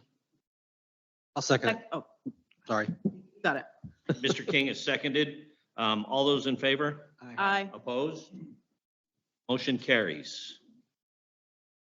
Item N, review the non-standard water wastewater agreement provided by GVSUD Legal and Feasibility Studies, provided by Utility Engineers Group and Tri-Hydro Engineers, take action as necessary. Are we both having Mr. Montgomery handling both of these items? Yes, We've sir. got Guadalupe Bend, Mullins Tract, and NWC FM 1103. Yeah, there should have been a study, feasibility study and memo in your packet for both of these. Both of them are for water only. They're getting sewer, we'll take, which one was first on the agenda? Guadalupe Bend, the Mullins Tract, that one's being served by GBRA sewer, so it's water only for Green Valley. This development has come before you in the past. I think in the last reiteration, it was 1,600 homes. They've got their master plan approved through the county and the city. Now they're at 1,200 with some negotiations that went on between the city and the developer. With that, I'll open to any questions if there are some. Tell me about the fire flow. Fire flow is no issue. There's an offsite water line upgrade that is needed that's addressed in the study, and we've already reviewed the first round of plans for that. So developers moving forward. This is another example of a large development that we are requiring to have enough fire flow to service the development. What about the lines coming into the development? Will that benefit any other ancillary communities? Yes, it will. This 16-inch line is identified in the capital improvement plan. So that they're required, they only needed a 12-inch, but they're required to build the 16 because it's in the CIP plan. There's a 12-inch out there today. So to create their new capacity on top of that, they had to replace the 12-inch line that's in service today. And whose area is this technically in? Cibolo ETJ? Braunfels? No, this is New Braunfels, ETJ, and. Can we pull it up Guadalupe on County. a map of this area on the screen? Thank you.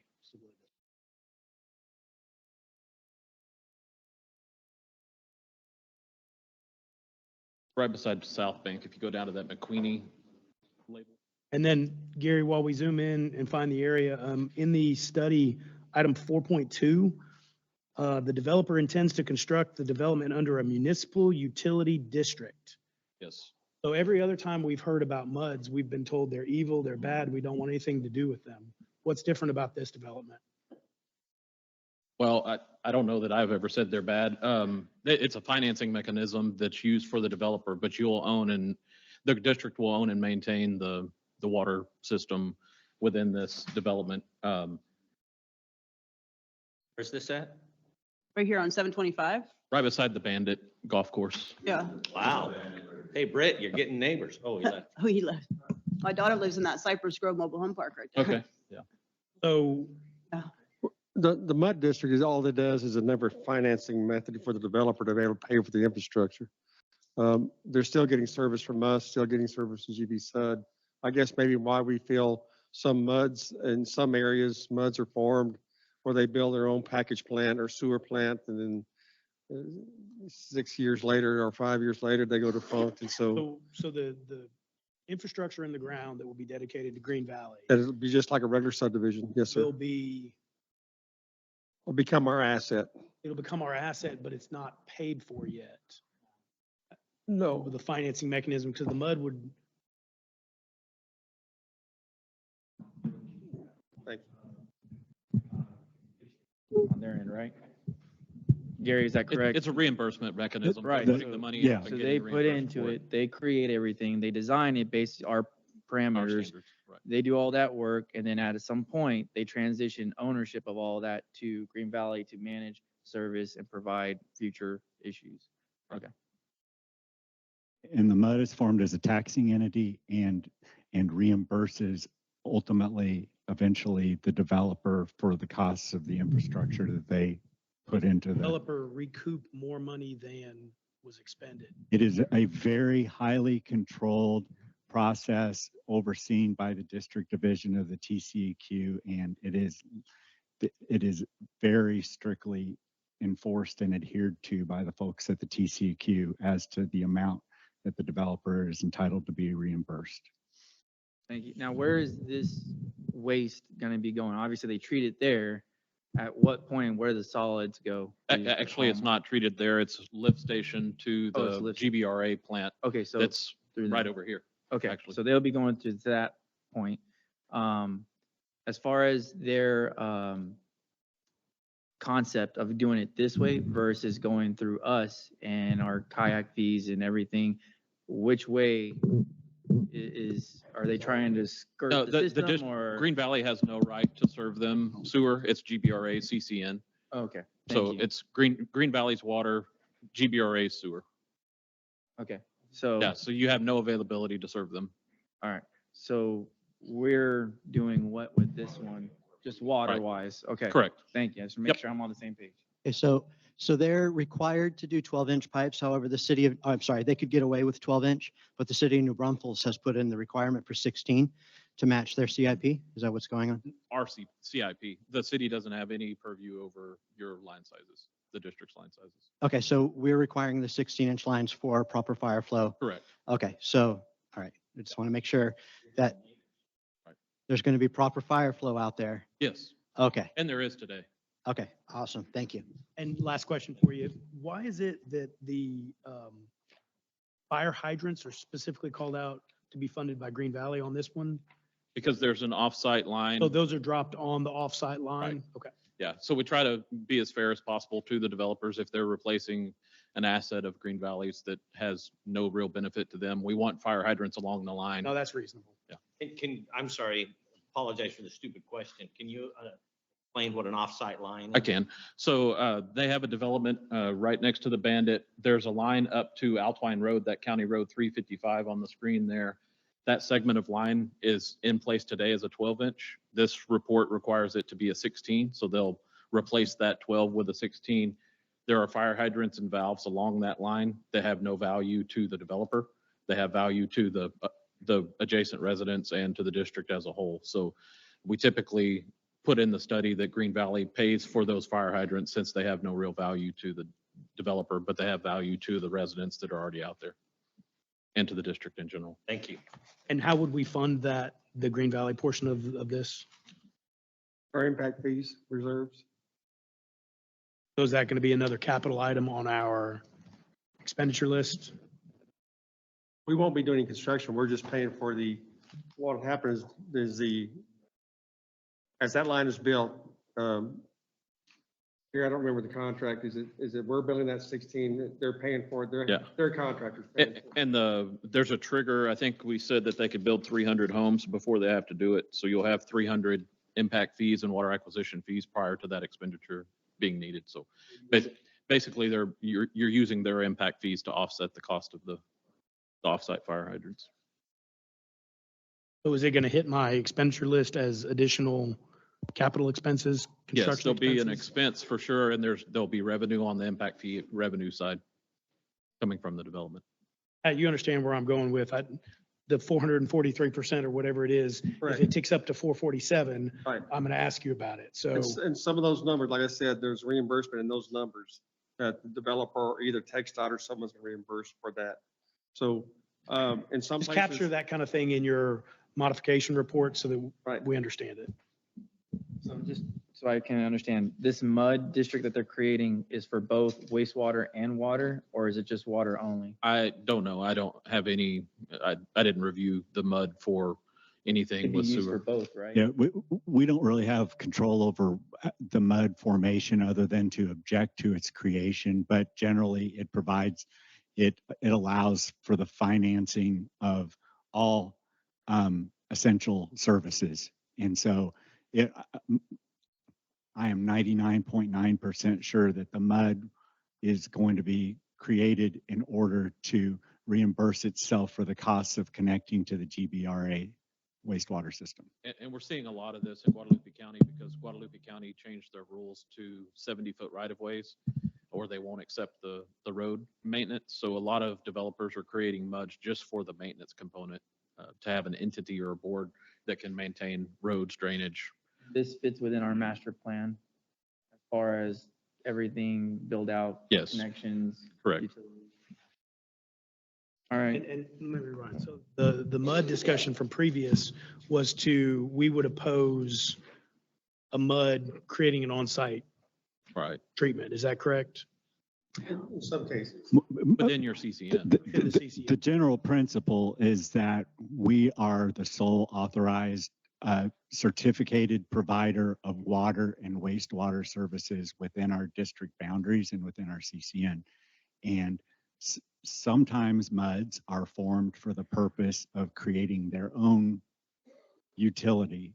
Generally not. Most of the time, MUDs are created just as a financing mechanism to assure at some point in the future that the developer's contribution and investment will be repaid. However, a MUD is a local governmental entity, just like a SUD, which is a special utility district, and they do have general authority to provide these kinds of services. However, because we have a certificated area, we have a CCN area, we are the only authorized provider of that service. Now, a MUD or people behind the MUD could be interested in decertifying that area, but generally 90% of the time, the MUD, 95% of the time, the MUD has no expertise or interest in running a utility system. What they're really trying to do is just get their funds back. I think that covers your question, but if there's another one, I'm happy to give it a shot. This area in Green Valley's water and wastewater CCN. It is in Green Valley's water CCN area. It is in GBRA's CCN. They try to decertify the wastewater CCN. That's GBRA's argument. So that doesn't matter. Correct. Okay, that's good. All right, so we need to have a motion to approve this, correct, Pat? That's correct. I'll entertain a motion to approve item NA, Guadalupe Bend Mullins Track. I make a motion to approve the Guadalupe Bend, Mullins Track, FM 725 and Grove Lanes, New Braunfels, non-standard service water agreement. Got a motion? Second. Seconded. All those in favor? Aye. Opposed? Motion carries. On to item B. WCFM 1103. Mr. Montgomery? Yes, this is over in city of Cibolo city limits off of 1103. Fairly simple development. It's been platted for a few years, close to Turning Stone. Commercial development, a small lot, 5 EDUs for domestic and irrigation. They are bringing a 12-inch line across 1103 from the high pressure. There's several water lines in this area. There's a 12 and a 24-inch diameter transmission main. The distribution main is across 1103, so the study requires them to cross 1103 to bring the high pressure side over for service to their development. So I'm very familiar with this area and this project. It's very straightforward. We've talked about it several times over the years. I'd make a motion to approve the NWC FM 1103 Green Valley Retail LTD study as presented. We have a motion and a second. All those in favor? Aye. Opposed? Carries. Before we go into executive session, Pat, or Shan is, I'm sorry. Shan, do you have anything to share with the board? Real quick, before we get to Shan's comment, can we reopen agenda item real quick? Sorry to do this to y'all, but for the sake of everybody's clear understanding of the process, can we go back to agenda item I or E1 I double I's construction update memo from Mr. Brenton? This was a non-actionable item. It was informational only, so feel free to ask a question. Okay, well, can we formally do that though? Just go to that Are one? you looking to have an action on it? Or is it illegal? It's more of a, I guess, legal question on that one.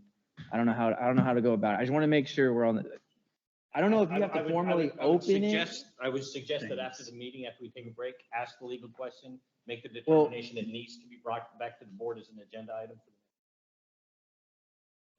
That This was one, an- that was an yeah, but informational item. time-wise, we have to talk about it. So I don't know if you have to open, Shan, does he have to open the agenda Go back to back it. to it? I'm formality-wise, I don't know if you What's have the- to do that. What's the issue? Would it be all right if we went into executive session and we brought that item into I mean, I can word it in a way where we. yes, yeah, yes, yeah, it, I mean, the answer to my rhetorical question is yes, it is, but would it be acceptable? Okay, so if we do, then I would need certain people in there though, so. Okay, yeah, all right. Sorry. If, and with your permission, I'd like to have just a few, could we wait till 12:30 to go into executive session? Because I have a call with council on an issue that we're talking about in executive session. Okay, that should be fine. That should be fine. All right, thank you. Thanks. All right, we're in recess until 12:30 in executive session.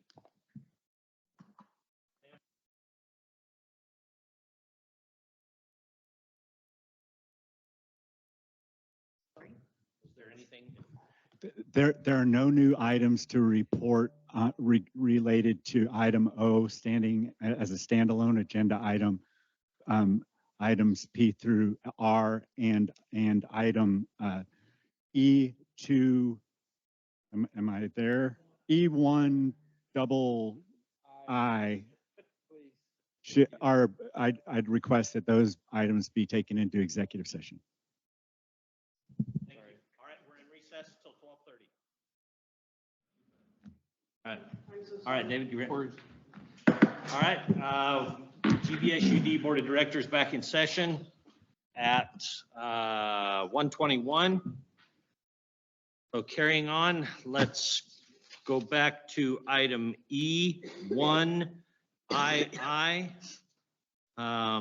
Mr. Frias? So after consultation with staff, the attorney, and the board, I make a motion that we approve substantial completion of the building with the condition that all additional punch items notated during executive session is added to the punch list that the architect will then publish tomorrow and issue out to the general contractor. Once that is completed, then we can then proceed with signing off on substantial completion. Got two different motions there.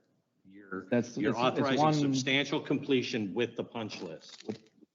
With the punch list, yes. Yeah, with the new updated punch list. You said, and then final substantial completion. Did I say that? Yes, so Which will then, okay, sorry. verbalize it again. Let me try that again. Simplify. Okay, simplify it. Make a motion to approve substantial completion with the condition that the items addressed during executive session get added to the punch list, which is then published by the architect to the general contractor to finish, which will then result in us signing off on substantial completion. All right, I have a motion. You know my intent. Have a second? I'll second. Mr. Robertson, second. All in favor? Aye. Opposed? Nay. Nay. We have Ms. Miller opposing. Item carries. All right, on to item P. I will entertain a motion coming out of executive session for item P. Santa Clara Collection System Phase President, 2. that was tabled. Do we need to remove it from the table? Oh, yes, you're right there.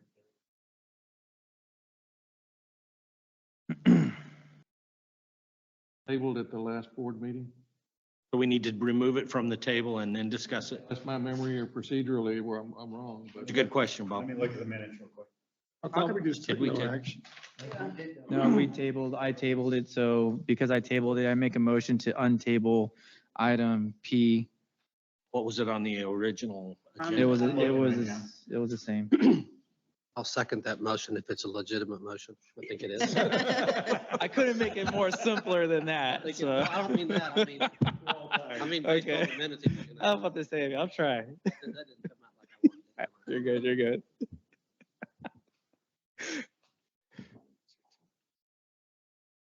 In our packet, I think. Yeah, no, I have the minutes. I'm just having a hard time finding So it's item L. Sorry, folks, I just thought we'd better cover our bases. Yeah, item L, first made a item L. motion to, yeah. Yeah, so it was it. I don't have motioned, it in my minutes. Oh, it was just motion said- to deny, And then it was motion and to then table, Frias motion to table item L. which to is the next why board meeting. I am now untabling. Untabling item L. And I definitely All second right. that. Okay, it's untabled, then, It was seconded, but we haven't voted. moved and seconded. All those in favor on untabling? Aye. Aye. Opposed? All right, it's untabled. Now, Mr. Frias, you want to bring it back to the table? Get the, Yeah, so, I make a motion that, we deny the, boards of, these, I guess, submittal or submitted documents from the Chromex as far as the settlement agreement. okay, so we're voting to deny the request. I'm going to ask for a roll call vote on this. Has to be seconded. I second that. I'm sorry, seconded to deny. I apologize. Roll call vote, Mr. Robertson? Oh, So you you're, not deny. You do I not, do, just want to make sure that. he's wanting, clarify your statement again, please. Sorry, I apologize. It's already late. I said I made a motion to deny the proposed settlement agreement from Chromex.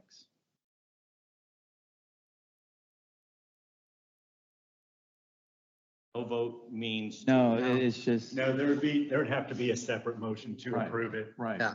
So this is just on whether to I'm reject. Whether to wanting it reject. denied. We're voting to reject. I'm voting no to reject. Okay, thank you for the clarification, Mr. Robertson. Ms. Miller? Eh, No to reject. Okay, yeah, no, yes, no. You're not helping me. Got it. That's clear as mud. Oh, hey, look at that. Sorry, no. Voting no to reject. Okay, Mr. Hendricks? Yes. Yes to reject. Mr. Creel? Yes to reject. Yes to reject. Mr. King? No. No to reject. We will not reject the offer. Okay, so then I make a motion that we approve the Coral Max agreement settlement with the conditions that liquidated damages be applied. Second that. Can I ask a question? That'd be done? Yes. Gary? Is that a good idea? I don't know if they still have the right to appeal. Okay. So I'm trying to go work Yeah. something out, Right, so. right. I just want to understand the numbers on what that proposal is. So it's Right. 325, 325, and then so they're 90 days in, that's 67.5, right? 75. Right, So okay. That's what you're asking is.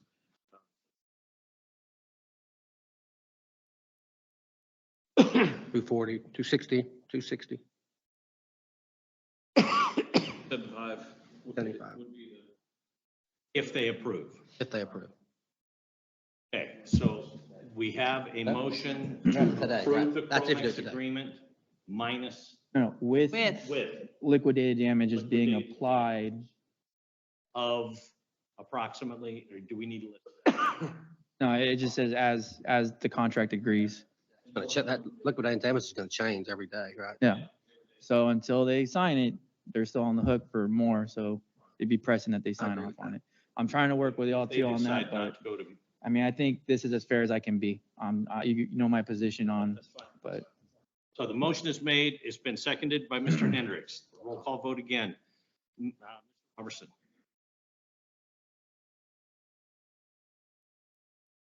Hey, Ms. Miller?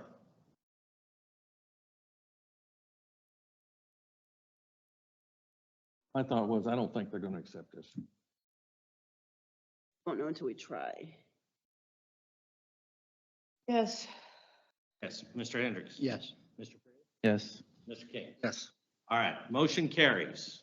Approved with Conditions of liquidated damages being applied. liquidated damage. All right, on to item Q. Mr. Priest, do you have the verbiage on that? Yes, I do. Hey, item Q reads, the GVSUD water CCN litigation and with the forms in front of me, I make a motion to approve the comprehensive settlement negotiations and agreement between the city of Schertz and GVSUD with the condition to allow our legal representation to make substantial, substantial, you know what I mean? Subsidized. Minor changes as needed. There you go. I was trying to get over that one I word. We have a motion, do I have a second? I second it. That's fine. Everybody Go ahead. second. Yes. All right, Ms. Miller second. Roll call. Roll call. All those in favor? Aye. All those opposed? Oh, no. You're killing me, Smalls.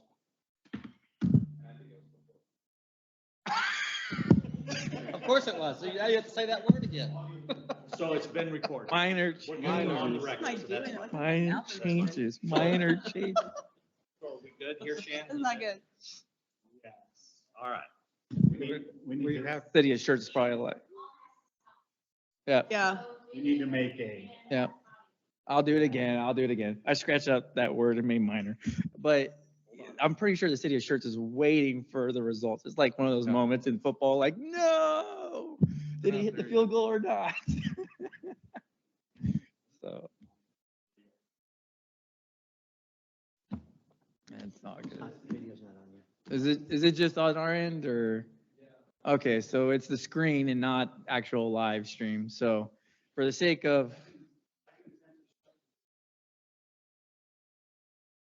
Sam, what do you require? that's a good idea. yeah.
All right, so how far back did we need to go? Just the city of Shirts one? Agenda item alpha, we're going to say the pledge again, and we're going to work. Say minor this time. You don't have to say the big word. All right, so concerning agenda item Q, I make a motion to approve the comprehensive settlement negotiations and agreement between the city of Shirts and Green Valley Special Utility District with the condition to allow our legal representation to make minor changes as needed. Favor? Aye. Opposed? Motion carries. Thank you.